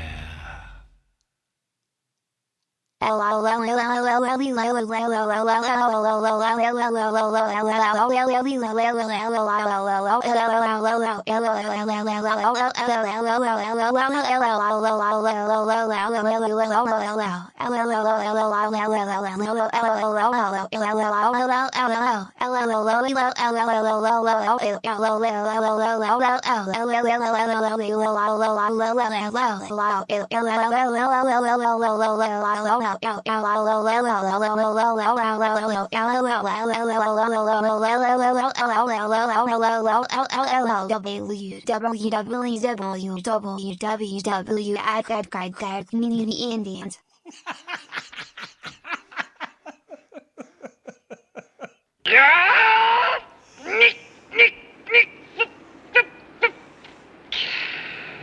Indians. Good morning, bastards. Thank you, Packing Fan. Thank you for treating us to that. That was a whopper of a $1 tip. Reminder to everyone: hey, Kadrian on X, I see you. It worked. Thank you for that. Excellent. So it is working. Weird. I don't know what to do now, since it did work. Because the thing that I've been doing that I thought was making it work didn't work, but then it did work anyways. Never know. Never know. Reminder to everyone that you can go to tips.kingpill.com anytime you hear this. If you're listening to the podcast later on or you're watching the replay, part of the beloved replay gang, shouts to our replay gang patriots, then you can send a tip at tips.kingpill.com or on Cash App or Venmo at Kingpilled for both of those. And I will make sure it gets added to the tip goal for the next stream. And then go to forum.kingpill.com to be added and considered for the drawing, where I will give away a gift card in the amount of 10% of the total tip take for the day to a lucky winner if we hit the tip goal. Looks like we're falling short today unless someone with $150 comes swooping in at the very last second. So tomorrow, though, for the Pseudo-Laves, the viewership's usually a little lower, so I've been doing half the tip goal and make sure that somebody gets something. So if you would like to be considered for that, go to forum.kingpill.com, go to tips.kingpill.com or Kingpilled on Cash App and Venmo. You can contribute to the goal on a day-to-day basis, and you also support everything that I'm doing here to keep my family fed, keep us in a house, and all those sorts of things. So I appreciate all of you guys for listening on the... yeah. Typos. So true. So true. That's all it was. That last one was just a typo. I got really scared for a second because I thought it was going to be a really long one again. If you're listening to the podcast version, typos. I see 150 typos. Yeah, I get you. If you're listening to the podcast version, please do me a favor. Leave me a 5-star rating and review and share the show with someone. I will see you guys tomorrow for the Pseudo-Wave. Until then, I leave you with Hulk. When they took a shot at my hero, and they tried to kill the next president of the United States, enough was enough, and I said,